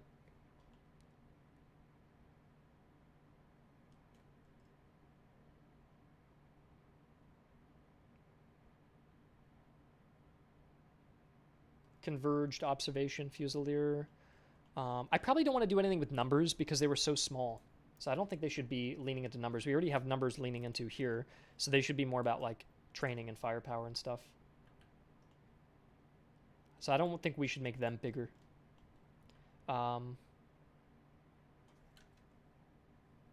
Yeah, I think really observation is fine, to be honest. So these are really the only two options. Either like big artillery. Thing is, we already have a lot of artillery there. Like this could be more about firepower and being large, and this could be about more about precision. So that's already kind of modeled. So it's mainly the hussar that we could, and especially because we already have hussars and light cav all down here. So at least this gives it more purpose. So I would do a converged hussar. I think that would be interesting. Like a big fat hussar unit. And that can go on the left as well. Yeah, that's fine. I think this is the way to go for Russia.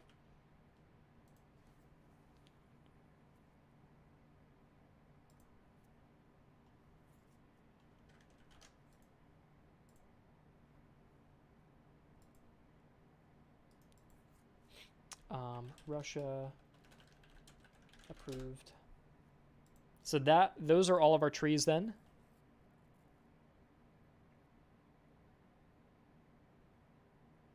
Yeah, the settled hussars are definitely in an awkward spot, but they were a prominent part of the Russian army. So for historical purpose, I think they should be there. But they definitely have like 1, 2, 3, 4, 5, 6 light cavalry options, which is kind of a lot at the moment. But yeah, this is 28. 1, 2, 3, 4, 5, 6, 7, 8, 9, 10, 11, 12, 13, 14, 15, 16, 17, 18, 19, 20, 21, 22, 23, 24, 25, 26, 27, 28. So that's 28. I did like the idea of the veteran observation musketeer with the what do you call that? Not a forage cap, but they had the like a fatigue cap or something like that. Thought that was kind of a cool idea. It was so rarely used though. So I think I'm happy enough with this. And I like the idea of the converged hussar. I think that's a neat unit because you can really lean into big numbers with this tree. I wonder if the observation corps needs to be reworked a little bit to be faster. But that would imply these guys go slower. But if they're slow and big, that's going to be... I guess that makes sense, right? Maybe the settled hussars could be the converged hussar. We could do that. But then what's the point of this unit? This unit has no purpose. Yeah, this is the dig-in army. I do like the dig-in army. They're like the Zorndorf embodiment. And these guys are like the Zerg Rush with big numbers just flying forward. Yeah. Okay. I like that. So those are all the unitaries, and we've got a lot of new units to add in. I will lay the groundwork. And...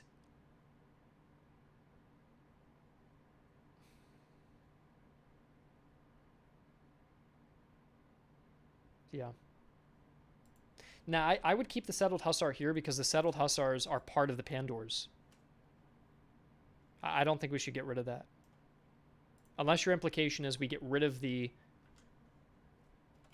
Sorry, we get rid of the hussar entirely here. So they have no light cav.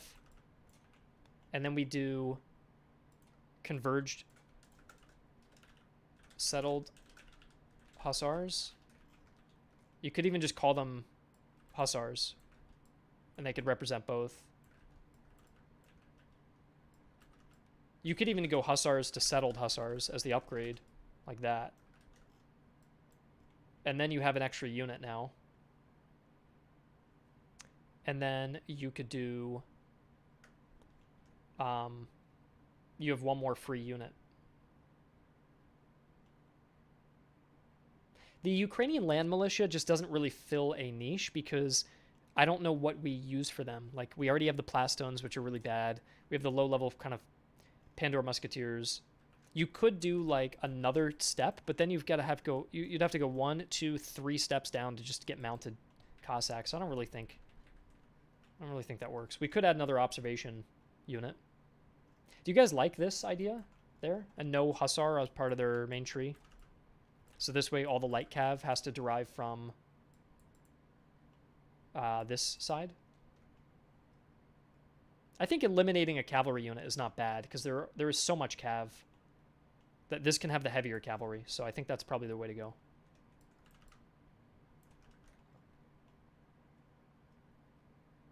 Yeah, at least this has a point because these guys are bigger. We could say biggest size. So at least it has a purpose over the Cossacks because now they're just huge.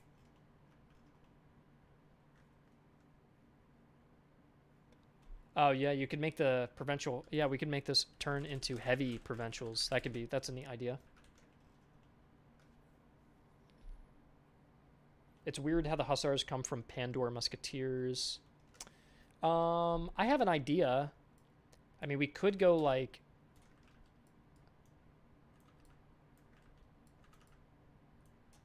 You could...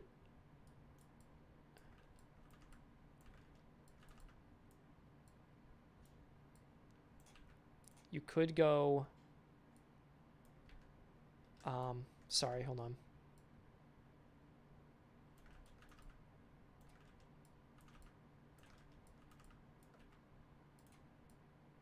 To a unit there, and then go out like that. I don't know what unit this would be. That could be like a Lamelitz unit. But in gray, the gray Lamelitz. But that's just adding sort of a filler unit.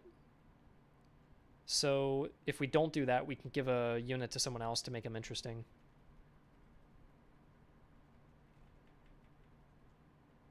Yeah, I would rather give it... I agree. I would rather give it to an observation unit. Do you guys want an upgrade from one of these, or do you want a third option for the observation musketeer? You could even go like... What more observation units? Either a veteran infantry or grand battery. Yeah, that's true. They did not have horse artillery. The only nation that used horse artillery was Prussia at the time.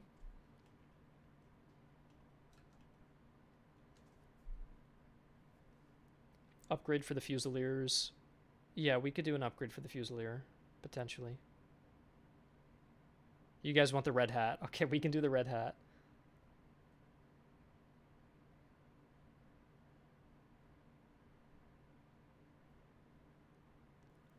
So we could do observation, veteran, Fusiliers.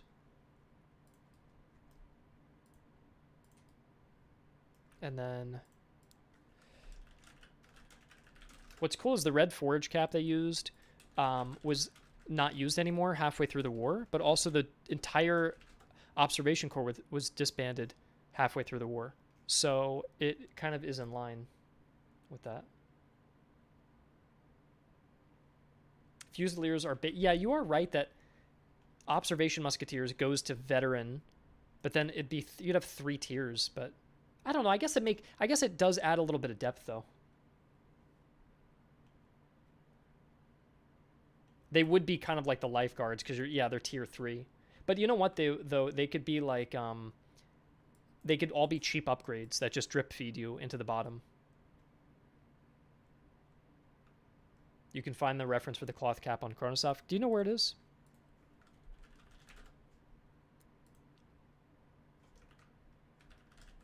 I think it'd be kind of cool to have just more depth for the observation corps, even if it's not super accurate. I think it's just for fun, so. Do we know what unit has the...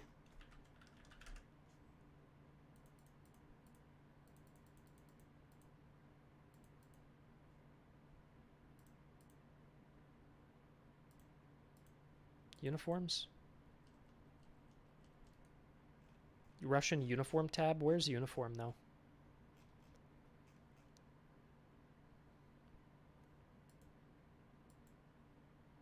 And I don't know if lifeguard tier shooting... Darkfire, I don't know if it would be life...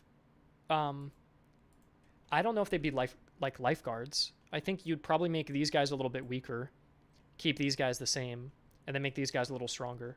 But they wouldn't be as strong as...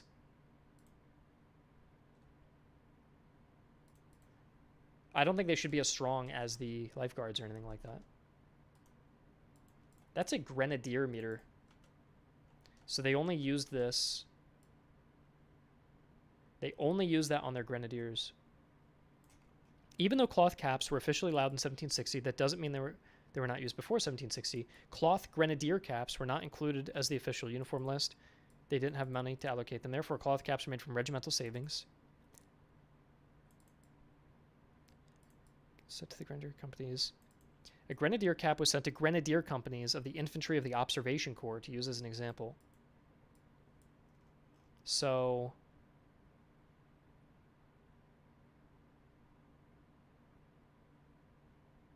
it seems like it's mainly more for the grenadiers, right? And not for the infantry.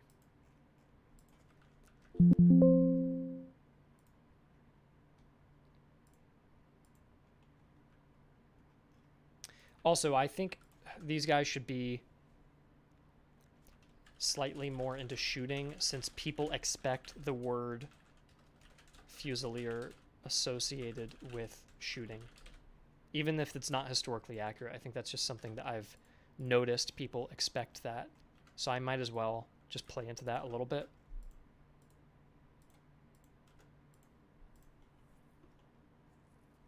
Also, if these guys are kind of like a lighter militia, they should probably be on the left side. Right?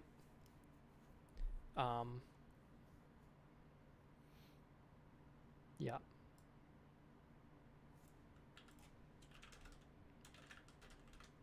Unless, though, you know why I did that is because they're connected to the grenadiers, so I can't do that. Yeah.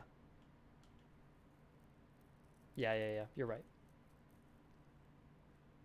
You're right.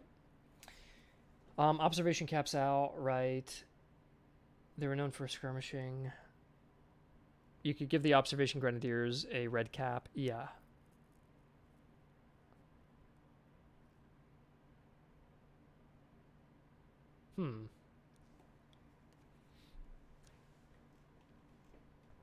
I don't know. That's kind of tough. What do you guys think we should do about the observation corps? I'm not sure where I stand on that.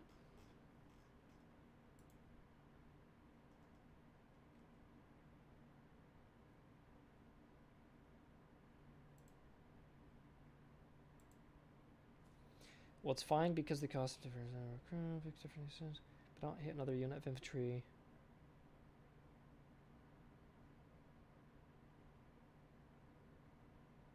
I mainly like observation being the best shooters. I do agree. Veteran observation grenadiers for a more shooty grenadier type. Yeah. On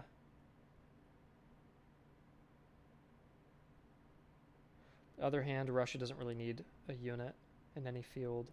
I don't mind the observation corps having an extra unit because they're like an entire playstyle or like a whole composition based around them, and I think it would be fun for that composition to have a little bit more depth. Like I like the battalion artillery. I think that's nice. I wouldn't mind just one more unit around here.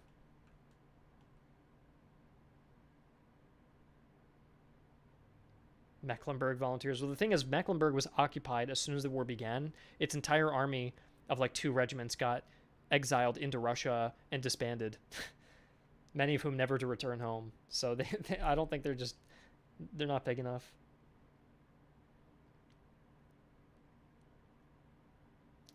I almost wish they had a skirmisher detachment light infantry option. We could do a light observation unit. Even if it's not historical, they could just be detached kind of skirmishers if we wanted them. That's an option. You could do like observation. You could just do observation skirmishers if we wanted that. Or we could do a veteran fusilier. Or we could do a veteran grenadier. Those are our 3 options there. We already have an observation skirmisher, do we? As a regiment of renown? Yeah, that is true. That is true. We have that. Plus, we have a Pandor skirmisher dedicated unit and dismounted Cossacks. We already have 2 light infantry units there.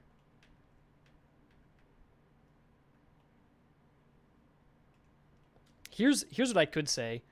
We could do observation veteran fusilier, and we could just give him the red hat just because it looks cool, and we could just be okay with that. You know? Like, the whole game doesn't have to be the most accurate thing you've ever played in your life. I don't think the game is like that anyways. So if it looks cool, we can still do it. I'm not that opposed to it. It would look like this. By the way, here's the thing. This bearskin is completely fictional as well. This isn't even real. I made that up too. So I think it's fine to do this. Do you guys like this? This unit isn't even real, by the way. I mean, the name of the unit is real, but the uniform is completely made up. So there's plenty of cases I do that all around the game, you know.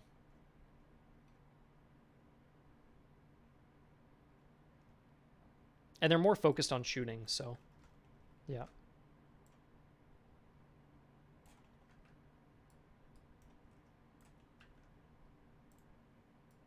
Okay.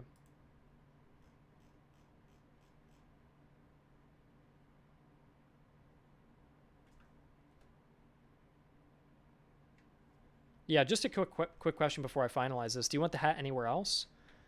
Would the hat be better off like there, and then move this there. Do you guys like that better? That might be more accurate, but like the Fusilier gets kind of like the same cap that these guys get, you know? Something more similar. And then the Grenadier gets like their own hat, which was for the Grenadiers. That could be an option.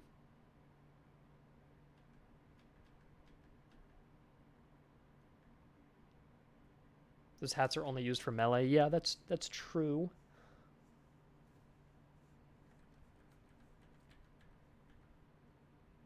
What do you guys prefer? Where should the... Here, I'll do a poll of where the Reg hat should go.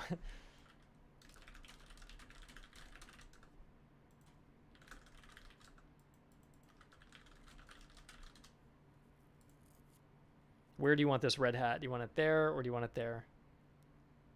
And if it goes to the Grenadier, it'll get swapped. The old Grenadier hat will just move over to the Veteran Fusilier.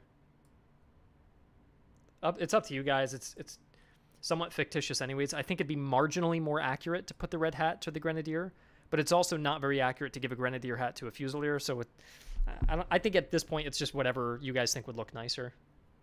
Whatever makes more sense for you guys.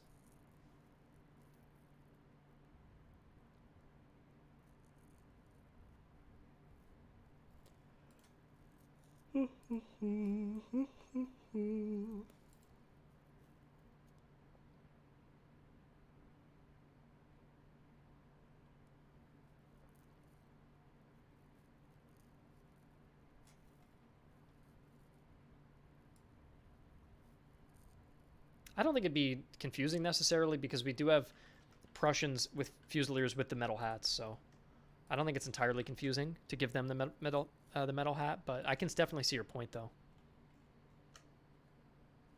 Seems like most people want it on the Veteran Fusilier. We can keep it that way.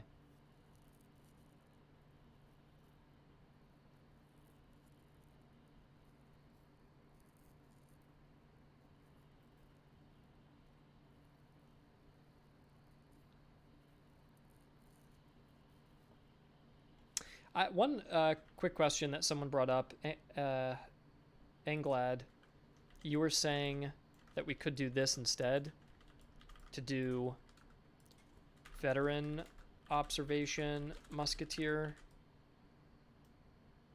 and then maybe give him this hat, and then we could make this gold, and then we could do a Observation Fusilier at the bottom, and then he gets the red hat. It could be that way.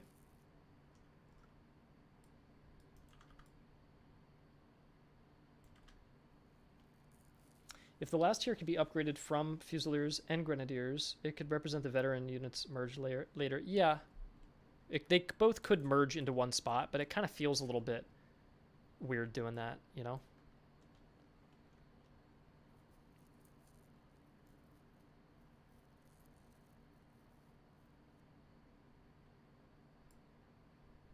Would you guys want it down there so they both converge into the same location? I don't know if I like that, though.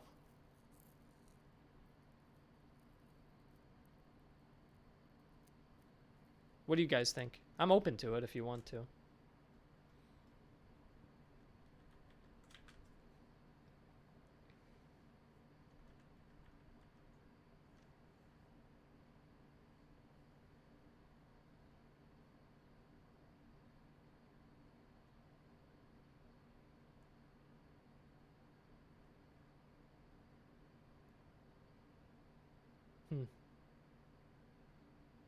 Is it weird, by the way, that you go from Musketeer to Veteran and then lose Veteran and go to Observation Fusilier?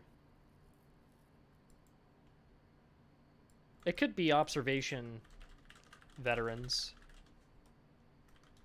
So they don't, so we just eliminate that title potentially. I don't know, it's kind of tough. It's fine before. I prefer the old naming. Yeah, I kind of prefer the older naming too, dude. I don't mind the hat change. But yeah, I think the final tier should be veteran. So here's what we should do. Here's my opinion. Ready? We undo all this. We get rid of all this shit. Get the old names back. Okay. We like the names there. Bring the hat there. And now you go from musketeer to fusilier to veteran fusilier. I think that makes sense.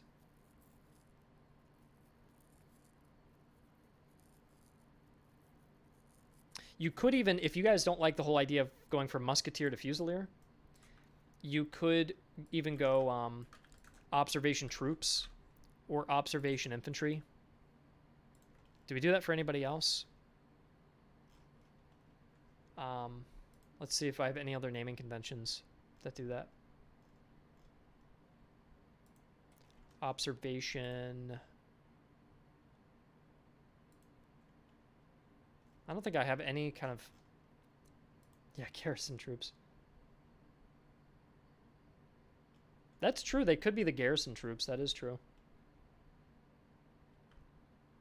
It doesn't change the fact that it's still a name switch. Yeah, but there's name switches everywhere. Recruits go to battalion artillery. That's a name switch. My point is musketeer and fusilier. Is that maybe weird? It probably isn't, but I'm just, you know, I'm just throwing it out there. Maybe.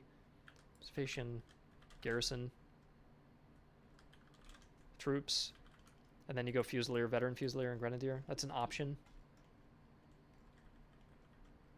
We could just keep musketeer though.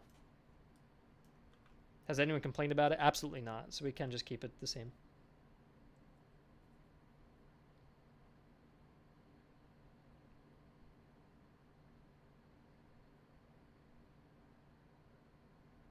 Are we happy with this? Any objections? I'm happy to save this if you guys are. Do you want the old bearskin hat back or no? That's the only question. I see some people clamoring for it.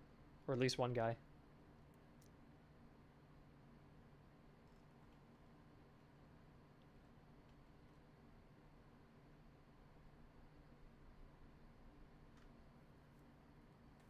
Yes, but again, you haven't acknowledged. I'll say it again. I don't think it should be random, Alex, because I don't think it should be random. Because the thing is, if it's random, they're not...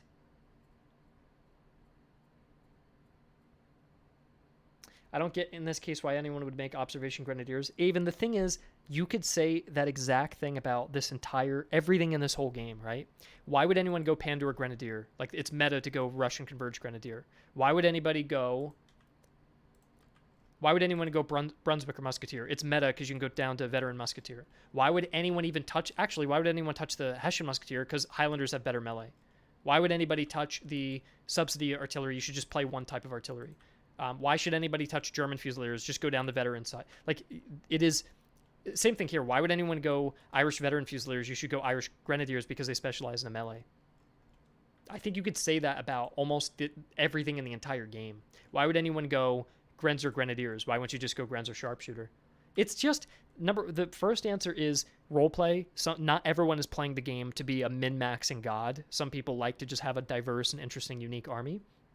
And number two is just in case you wanted to create a little bit of a hybrid. If you don't like that you're dropping all of your melee capabilities to double down into range, you might want to keep some of your melee options. And if you don't want to do it, you don't have to do it. But if your alternative is, why would anyone play this? Okay, let's eliminate it. Why would anyone play Hussars if you have Cossacks? Right, let's just eliminate that one as well. You know, why would anyone use Russian regular artillery when you have observation artillery? All right, let's eliminate that one as well. Why would anyone use Russian grenadiers if they're big and for melee when you can use the observation units for shooting? So let's get rid of the musketeers too. Anyways, I'm you know, I'm not yelling at you or anything. I'm just showing for everyone else who's here who may have shared a similar thought where that line of thinking ends, because you realistically can't create something that's absolutely perfect and meta in every situation. Some units are just going to kind of be there as filler or just background options or purely for aesthetics. Some people will upgrade to a unit just because they like the uniform. You know, like the fact that you guys push this hard for the red cap, it doesn't mean anything. You guys just like the uniform, right? So some things are purely just for fun. And that's totally okay. Games are just, you know, for fun. They're not all for the min-maxing things. So, yeah.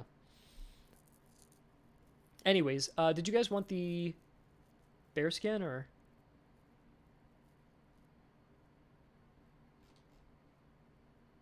It could be a bearskin or red cap. I could make it random between the two. I'll put an option. Randomize between red hat and black bearskin? Question mark. And I'll say, or make this a bearskin. In my opinion, if this is Fusilier and that's Fusilier, they should both have the soft hats.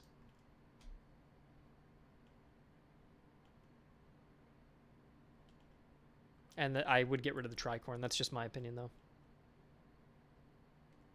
So I'll decide when I actually work on it, though. I don't have to make a decision at the moment. There.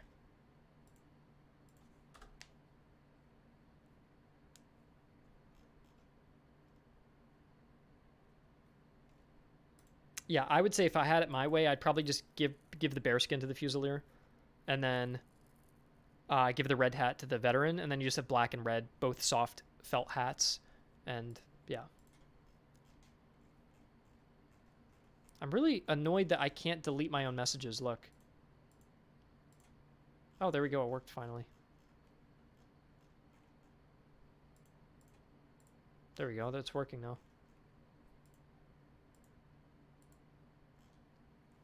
Yeah, this looks more exciting to use as Russia. This definitely fills out the Freikorps more to make it more interesting. This helps with the Grenzers in Hungary, but mainly buffs out the main tree a bit too. Gosh, should I already have this pasted again? There. This is very nice because it fixes the voluntaries. They got moved over to the left with the, or they've been there, but it removes the voluntaries Grenadier because they had like 6 Grenadier options. We've consolidated it and made them flow into German Fusiliers, which is more historical, and this makes sense. I like this. And you get a veteran light infantry option. I really like that too. I like that the Swiss and the Irish get veteran options too if you don't want everything to end up as Grenadiers. Again, it's not optimal to play Irish veteran Fusilier, but I would use them. If I'm building an Irish themed army, I would like more options, so I prefer that. And then the French get like a veteran Grenadier unit now, which is cool. And for the British, they get foot guards, which is really cool. And finally, the Highland veteran foot, which I've been really wanting. We get dragoon guards, which are really cool too. And then we get veteran Hessians and veteran Hanoverians, which I'm surprised we don't even have them right now. So I think these are all very good changes.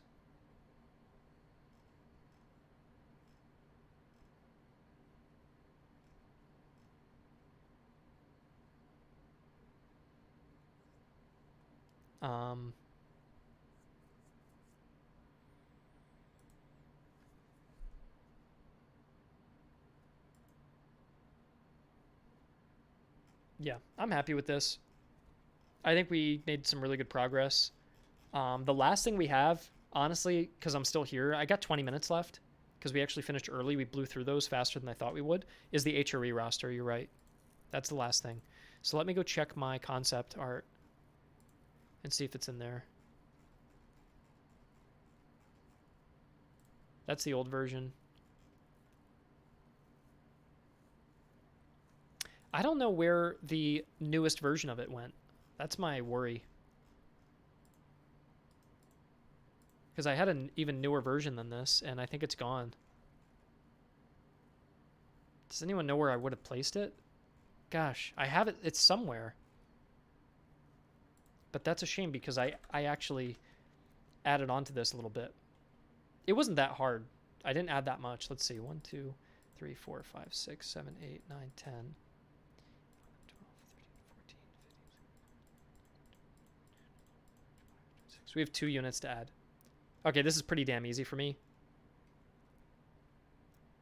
I would just put in like a Grenadier and Fusilier option for these and then call it a day for these. Could it be in announcements? Maybe. I may have put it in my archive, actually. Hold on. It's a good idea. It might be in my old...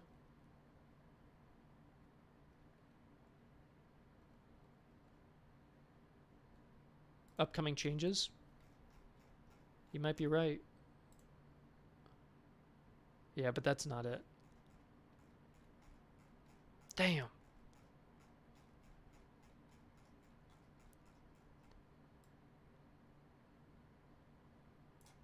Yeah, I don't know where I put it. I don't know. Maybe I pasted it up here and didn't pin it. Yep, I think this is it. Thank God I found it. Okay. 3, 4, 5, 6, 7, 8, 9, 10, 12, 13, 14, 15, 16, 17, 18, 19, 20, 21, 22, 23, 24, 25, 26, 27, 28. 28 exactly. It's already done. Oh, that's lovely. It's already done. So here's what we got. We have the Saxon tree where you have the Cheval Leger and the 3 split that you guys typically like. And I would say Tartar cavalry would be on the furthest left because it's really light, right? Well, then again, Cheval Leger are like shooting, and Tartar hits with a lance. We're not going to have lances, but they hit with a lance, and then Cuirassier is harder. I think this is good how it is. Saxon, Veteran, and Grenadier, this looks fine. Battalion Field, and then you go to Veteran Saxon. That makes it unique. You have Imperial Recruits go to Lammelitz, and then you go Württemberg, that focuses on reload with the Jaegers and Grenadiers. Or you go Palatinate, which is melee and charge, so Veteran or regular Grenadiers. And then Bavarian is more focused on shooting in small numbers, so you just have a Veteran Musketeer option. And then you've got some artillery on the right, Provincial into Hussars, Dragoons, and Cuirassiers, and that's pretty much it. I don't think I have any. That's 28. I wish we could have gotten, regular Veteran Fusiliers for the Württembergs and then a Grenadier for the Bavarians, but it'd be adding in too much. Plus, you could always upgrade into Palatinate Grenadiers and then rename them to Bavarians, and that's easy enough. Why do Saxons have Tartars over Russia? Because the Saxons were utilizing Polish cavalry, so that's where the Tartar cavalry comes from. And then Russia is using Cossacks, and the Cossacks include the Tartars, as well as the settled Pandor-style units. So that's already accounted for in the Russian tree. And in fact, to what you're saying, I may actually, if I'm putting the Chogyuev Cossacks in here, the renowned unit of Chogyuev Cossacks that's currently in the game will probably be replaced by a Tartar unit as well. Probably be like the Kalmuks, I think, which are Tartar cavalry, I'm pretty sure. Do you need the Kreis Grenadiers? Otherwise, you could give... Nah, I think Kreis is like the biggest part of the entire HRE army. So they have to stay the way they are. And then these are like your little specialty troops. Now, here's the thing. Guaranteed, someone's going to build out the Bavarian tree with a mod, and we're just going to leave it to that. So I know people love Bavaria, and people are going to do two things. Number one, they're going to mod it, and the second thing is you can just get a Württemberg Feldjäger or a Palatinate Grenadier and then rename them, adjust the uniform, and you pretty much have a Bavarian unit. You could just, as long as you've got the flags, the HRE faction is going to come with a bunch of Bavarian flags, so you can just give that to these units and rename them, and they're literally going to be interchangeable. You can even change the jacket color. So it'll be completely similar. Yeah, Windy, you've got them, right? You'll save the Bavarian fanboys with an expanded roster. There you go. So Windy's got you covered. He'll add more Bavarian units. I just don't want to do it because I'd be playing into favoritism by giving them over 28 units compared to any other nation in the game. I just don't want to do the favoritism. But yeah, Saxony is part of the HRE faction there.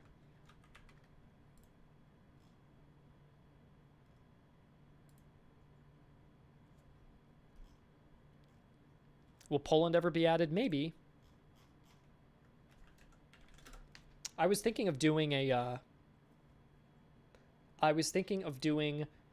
like a minor faction pack next year that we could do like the only countries that are in the map itself. So probably like the Netherlands, Denmark, and Poland. Maybe those three. That could be like a little minor faction pack. They could have like 15 units each.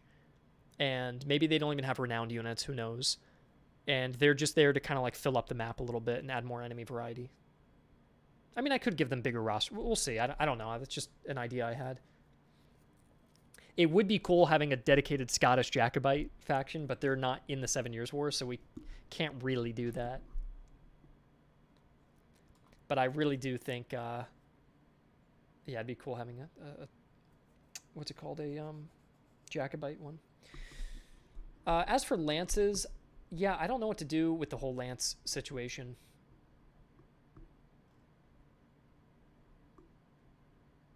I think that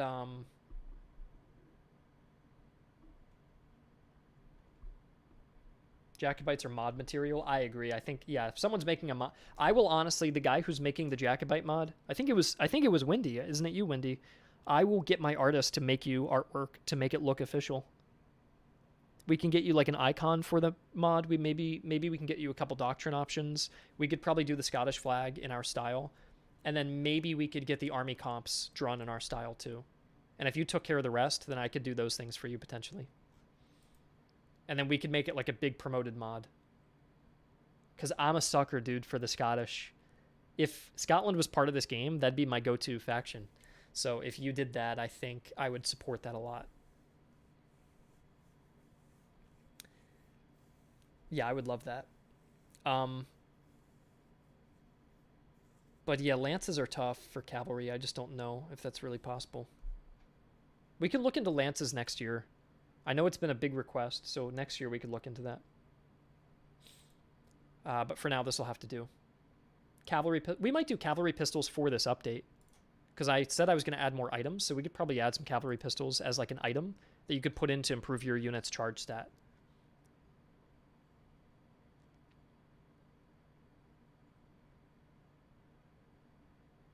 Lances as a simple item. That is true, Lewis. There could be a lance item. Maybe we could make it an item and not a full weapon. Especially because lances were often put away once the actual engagement started. It was just for like the impact.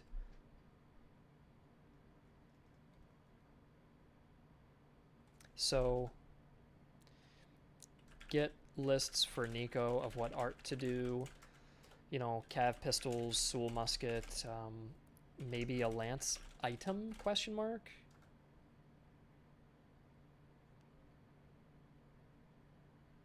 Yeah, lances could like kill your stamina or your speed, but give you a ton of charge. So that way it could be, I think if we added a lance, it should have a huge debuff and a huge buff. So it really specs you, like it's not just a straight up upgrade, it's a giant trade-off. So you'd have to determine if that's something you wanted. I think that would be kind of cool. Yeah, it could nuke your accuracy. So you basically can't use them with carbines. That would be very interesting. Like if it was minus 15 accuracy and then plus 10 charge. I'm exaggerating, but like in that way, you wouldn't really be able to make a shooting lancer.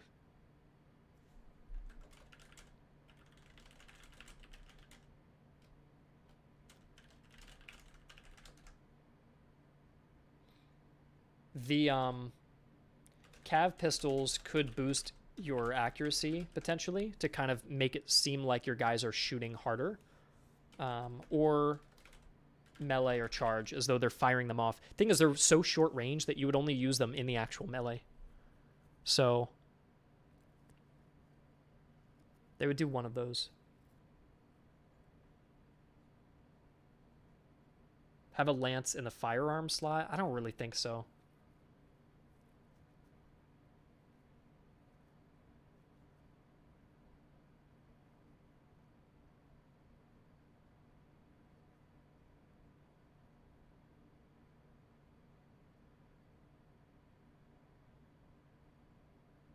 Yeah, I'll think about this. You know, it's not, I don't really love the idea, so I'll just think about it. Lance in the firearm slot would be very, very awkward because if a unit has anything in their firearm slot, they have a range in front of them and they carry a rifle or a carbine. And so if you gave them a lance, they'd be carrying a carbine and they would shoot it. And then you'd have to make it have like 0 accuracy, so they do 0. Like it'd be very weird to do that. There's not a really good, and the thing is, I can't ask my developer to do, we've got one programmer, so if I ask him to do this, it would realistically take him like a week and a half of work, and you know, we only have 3 weeks. We only have 3 weeks to get this update done that adds 30 units to the Reichsarmee, like 30 more units to all the other nations, that adds the infinite campaign mode, that fixes a bunch of, it's like it adds, we've got so much to do in these 3 weeks that if you kill a week and a half to work on a lance, that's so much time compared to everything else we have to get done for one item that's quite niche. And I think that becomes, it could work as like a little item you could put in your inventory, but To make it, yeah, it just wouldn't work. You guys would be sacrificing. You basically would be, I would basically have to put out an announcement and say, instead of the AI update in January, instead of getting better AI, you're going to get one lance item. So if you guys want me to put in a lance, we can have bad AI or no AI updates for the next 2 to 3 months, because the AI update is planned in January. So it wouldn't be in December, it wouldn't be in January, then you have to wait till February. So 3 months away instead of 2 months away. And so you would have to pick. If you guys would rather have lances than the AI improvements, I can tell the developer to change it, but I think that'd probably be not smart. I think I would get yelled at by the developer for asking that question, realistically.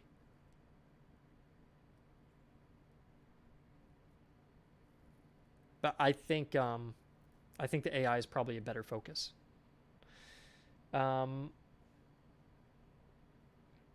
Yeah, maybe March we could look into updating cavalry a bit and then do lances in like March or some shit. I don't know.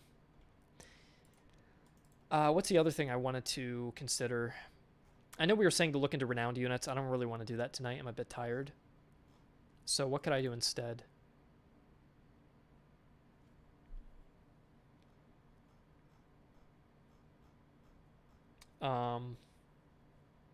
There's something I wanted to ask you guys that I forget while I have you here. Shit, what is it? We're doing all these nations. I'm adding in all the units. The renowned units I don't feel like doing. There's one other thing that I have to do. Oh, town conditions. I was going to ask about this. I thought it'd be cool to have a town condition that allows for auxiliary units. Because if we're adding the HRE in, we could make them recruitable in a lot of the HRE states, like finding a Bavarian in Bavaria. I thought that's a pretty cool idea. So it'd be cool to maybe come up with a few more town conditions, and that adds a little more content.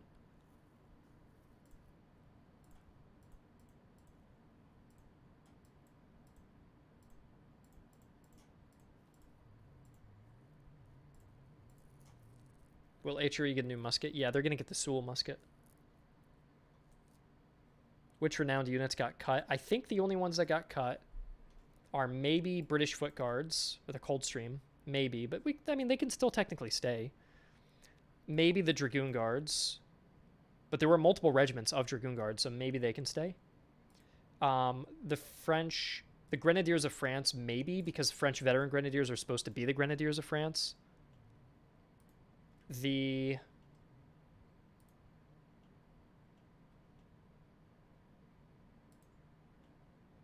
Shoguev Cossacks did get replaced, so we have to find a new one for them. And that's kind of it. So it might be like 3 or 4 units at most.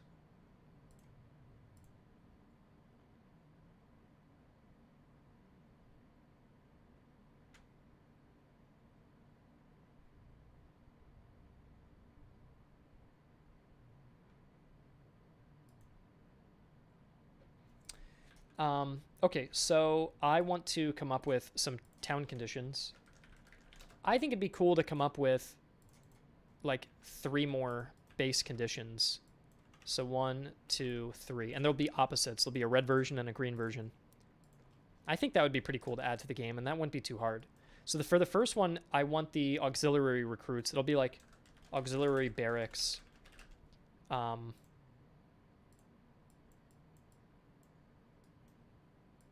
And it'll say units of the local region are available for recruitment. I think that's a cool idea.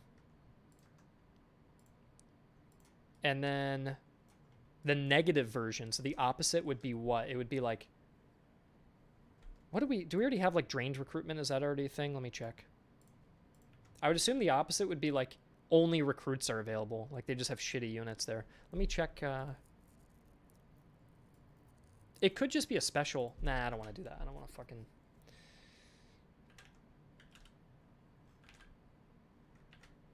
Drained recruitment, -2. Yeah, we already have that. These are the ones we've already got. So I don't know what the opposite would be.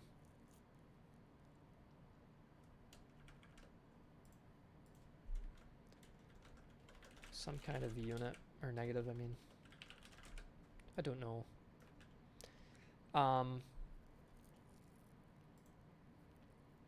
What would be the opposite negative version of that?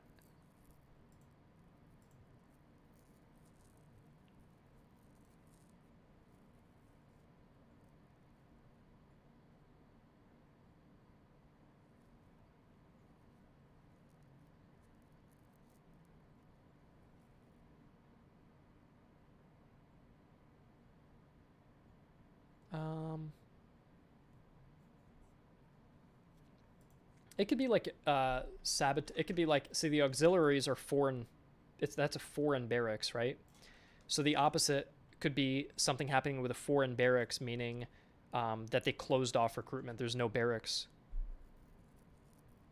So it could be like sabotaged, like military infrastructure, sabotage barracks or something like that. And I could say no barracks is in this location.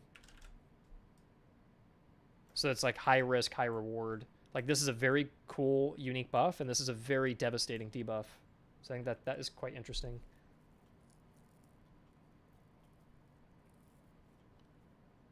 Suppressed autonomy.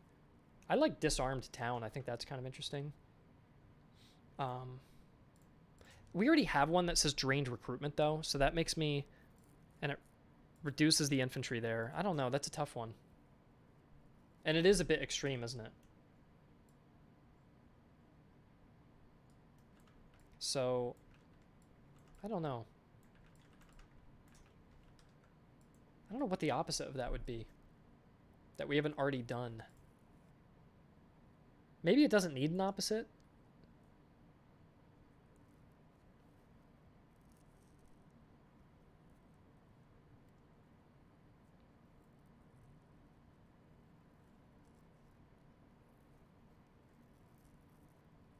Let me just check.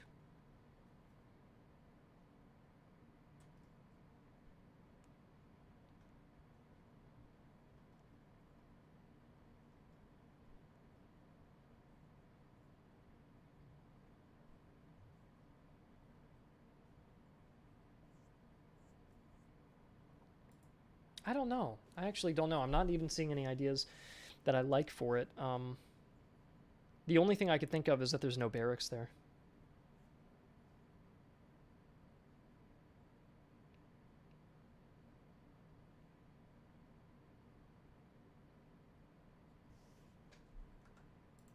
I like the idea of disarmed. Do we have anything for locals?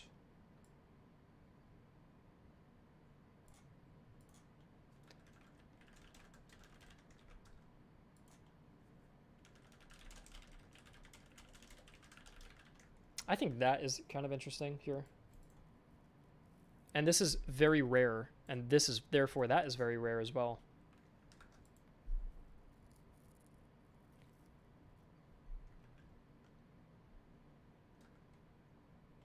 You could even say disarmed settlement. I think something like that could work. This way you'd get a heads up, you'd know.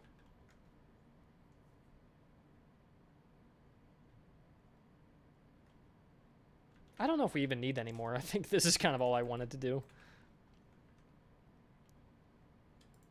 All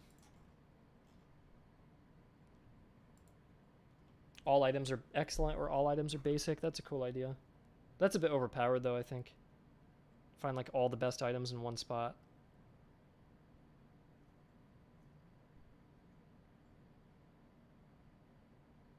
Yeah, windy, that's also not a bad idea.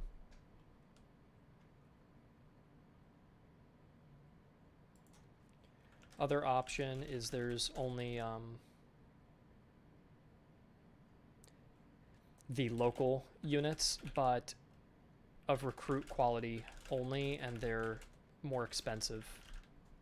So it could be like I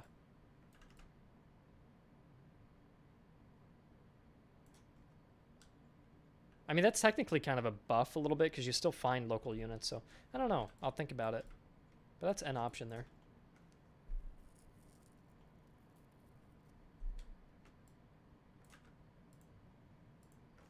That's good.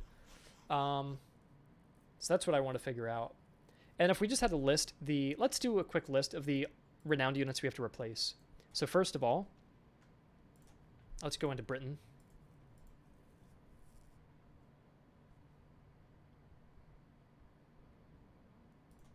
And Britain has got 1st Dragoon Guards. Does that mean we have to get rid of the Dragoon Guards? Or does this just mean there's an elite version of it?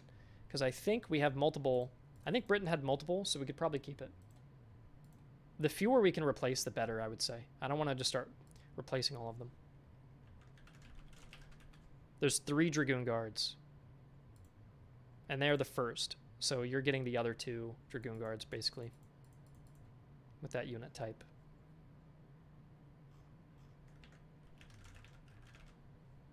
We could also change them to Horse Grenadier Guards. That could be kind of cool. Oh, they look neat, don't they? Yeah, I kind of like that. Did they even get deployed, though? Remain in Great Britain. I mean, you could say the same thing about other units we've got, though. A lot of other units we have stayed deployed in Britain. I don't know. Do you guys think we should change it, or do you like the 1st Dragoon Guards, or should we change them to the Horse Grenadier Guards?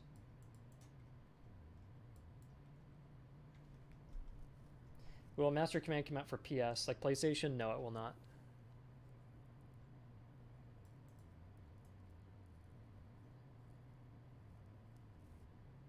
I think Horse Grenadier Guards are pretty cool.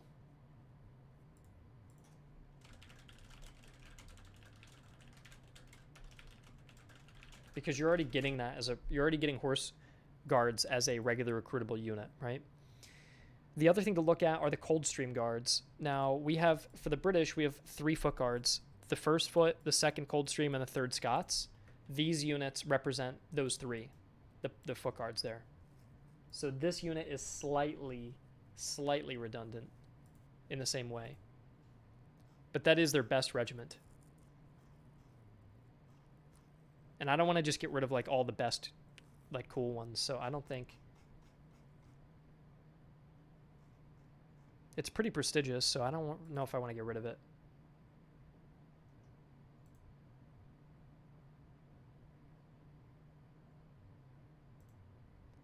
Horse Guards with Horse Grenadier. You wrote Horse Guards and not Dragoon Guards. You're right.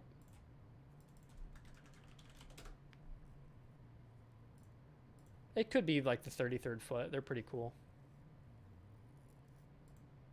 But I don't know if they were famous yet. You also have like the 88th. Do we have the 88th in? We've got Campbell. 88th is Campbell, yeah. So we already have the Highlanders in. 33rd is famous. I don't know. Do you guys want to keep the Coldstream Guards, or do you want them to be the 33rd Foot? If we're putting in Foot Guards as an official unit type. What are you guys feeling? And this is unlocked with the Pax Britannica, the hardest achievement for Britain.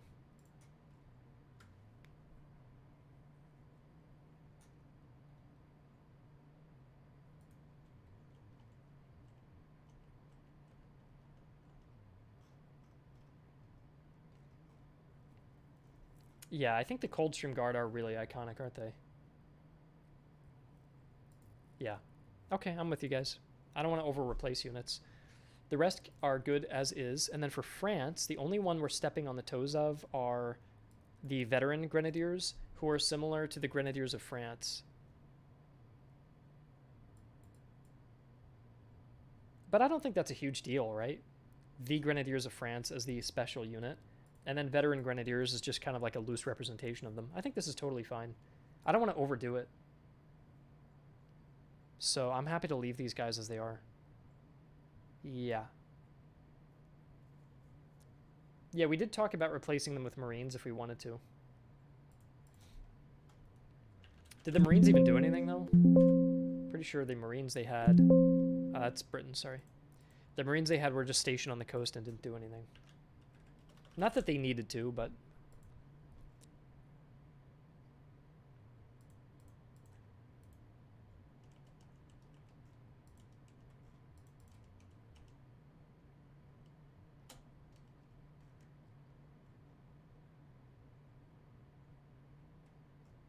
So these guys were in North America. These guys were in North America. And these guys were in North America. Yeah, these guys are fighting in the French and Indian War. So it's a completely different theater. So it'd be similar to if we put in like Rogers Rangers or something, you know, into the British. So I don't think it... That's one place I draw the line, is if there's a unit that's like fighting in India, then I don't want them as a European unit, you know? If they're stationed in Europe, that's okay. But I just don't really want American units fighting in the European theater. Because if we did an American DLC, like an American French and Indian War, then they're appropriate there. So I think it's okay as we have them. Yeah. Let's go to the next one. We've got the Austrians. I think we're pretty much fine with them. Yeah, these guys are completely fine. Prussia. We are completely fine with them as well.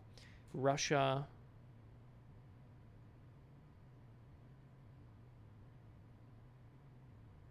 These guys are going to have to move. The Chuguyev needs to be replaced with a new Cossack unit.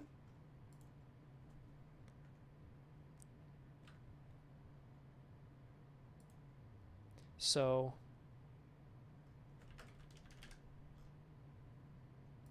I was thinking of going with the Kalmucks. I thought these guys would be pretty cool. They even fought in East Prussia. And they're very iconic. And that's what I was thinking of going with. Because they stand out. And they wouldn't get bow and arrows, but at least like it's still cool to represent them.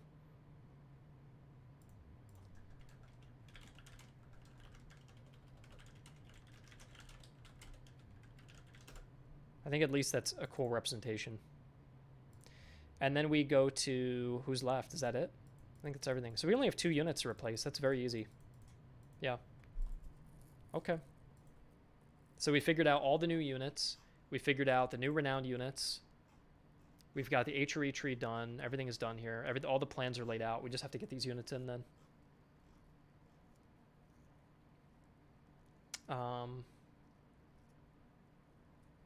This sounds good to me. I'm pretty happy with it. I think I'm ready to head out and eat dinner. So thank you guys so much for joining me. I think this is really cool. I hope you guys are still enjoying the game. I hope you like the update. There's some cool mods people are making. And for those of you who have made mods, thank you so much for putting the time in to our game. That's very meaningful that you would take the time to do that. So that's very much appreciated. And you guys are actively helping to make the player base like more solid. So the work you guys have done, either supporting a mod, downloading a mod, or making a mod, is helping the game be active and successful. So thank you. And oh, I didn't rage. Did I rage at all this stream? Did I do any raging? I usually do 1 per stream, right? Did I do better this time? Because I'm usually freaking the fuck out at some dude. I had like I think I had one moment where I was like kind of a little condescending maybe, but I don't think I was being super rude. A little bit. Oh, shit. Well, you did better. Yeah, okay. Kinda. What part did I rage? Which part? Was it when I was explaining why we shouldn't cut every unit in the game? A little bit when the Russian tree got deleted. Yeah, all right. Listen, I'm allowed to have 1 rage moment per stream, okay? Just 1 rage moment. Am I allowed that? As long as I didn't curse anybody out. If I start saying, fuck you, you don't know who the fuck you think you are, I think that's where it gets bad, right?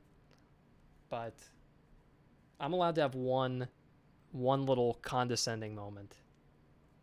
And then I think I even said sorry at the end, where I said I wasn't yelling at him. So, well, anyway. Oh yeah, fun police. Thank you for that. Add combat effectiveness. Yeah, that'll just make me fucking rage. No, I'm gonna go. Thank you guys for joining me, and we have got a nice update planned for December, and then we'll have a nice little break. So I will see you guys probably later this week for another stream. Thank you. See ya.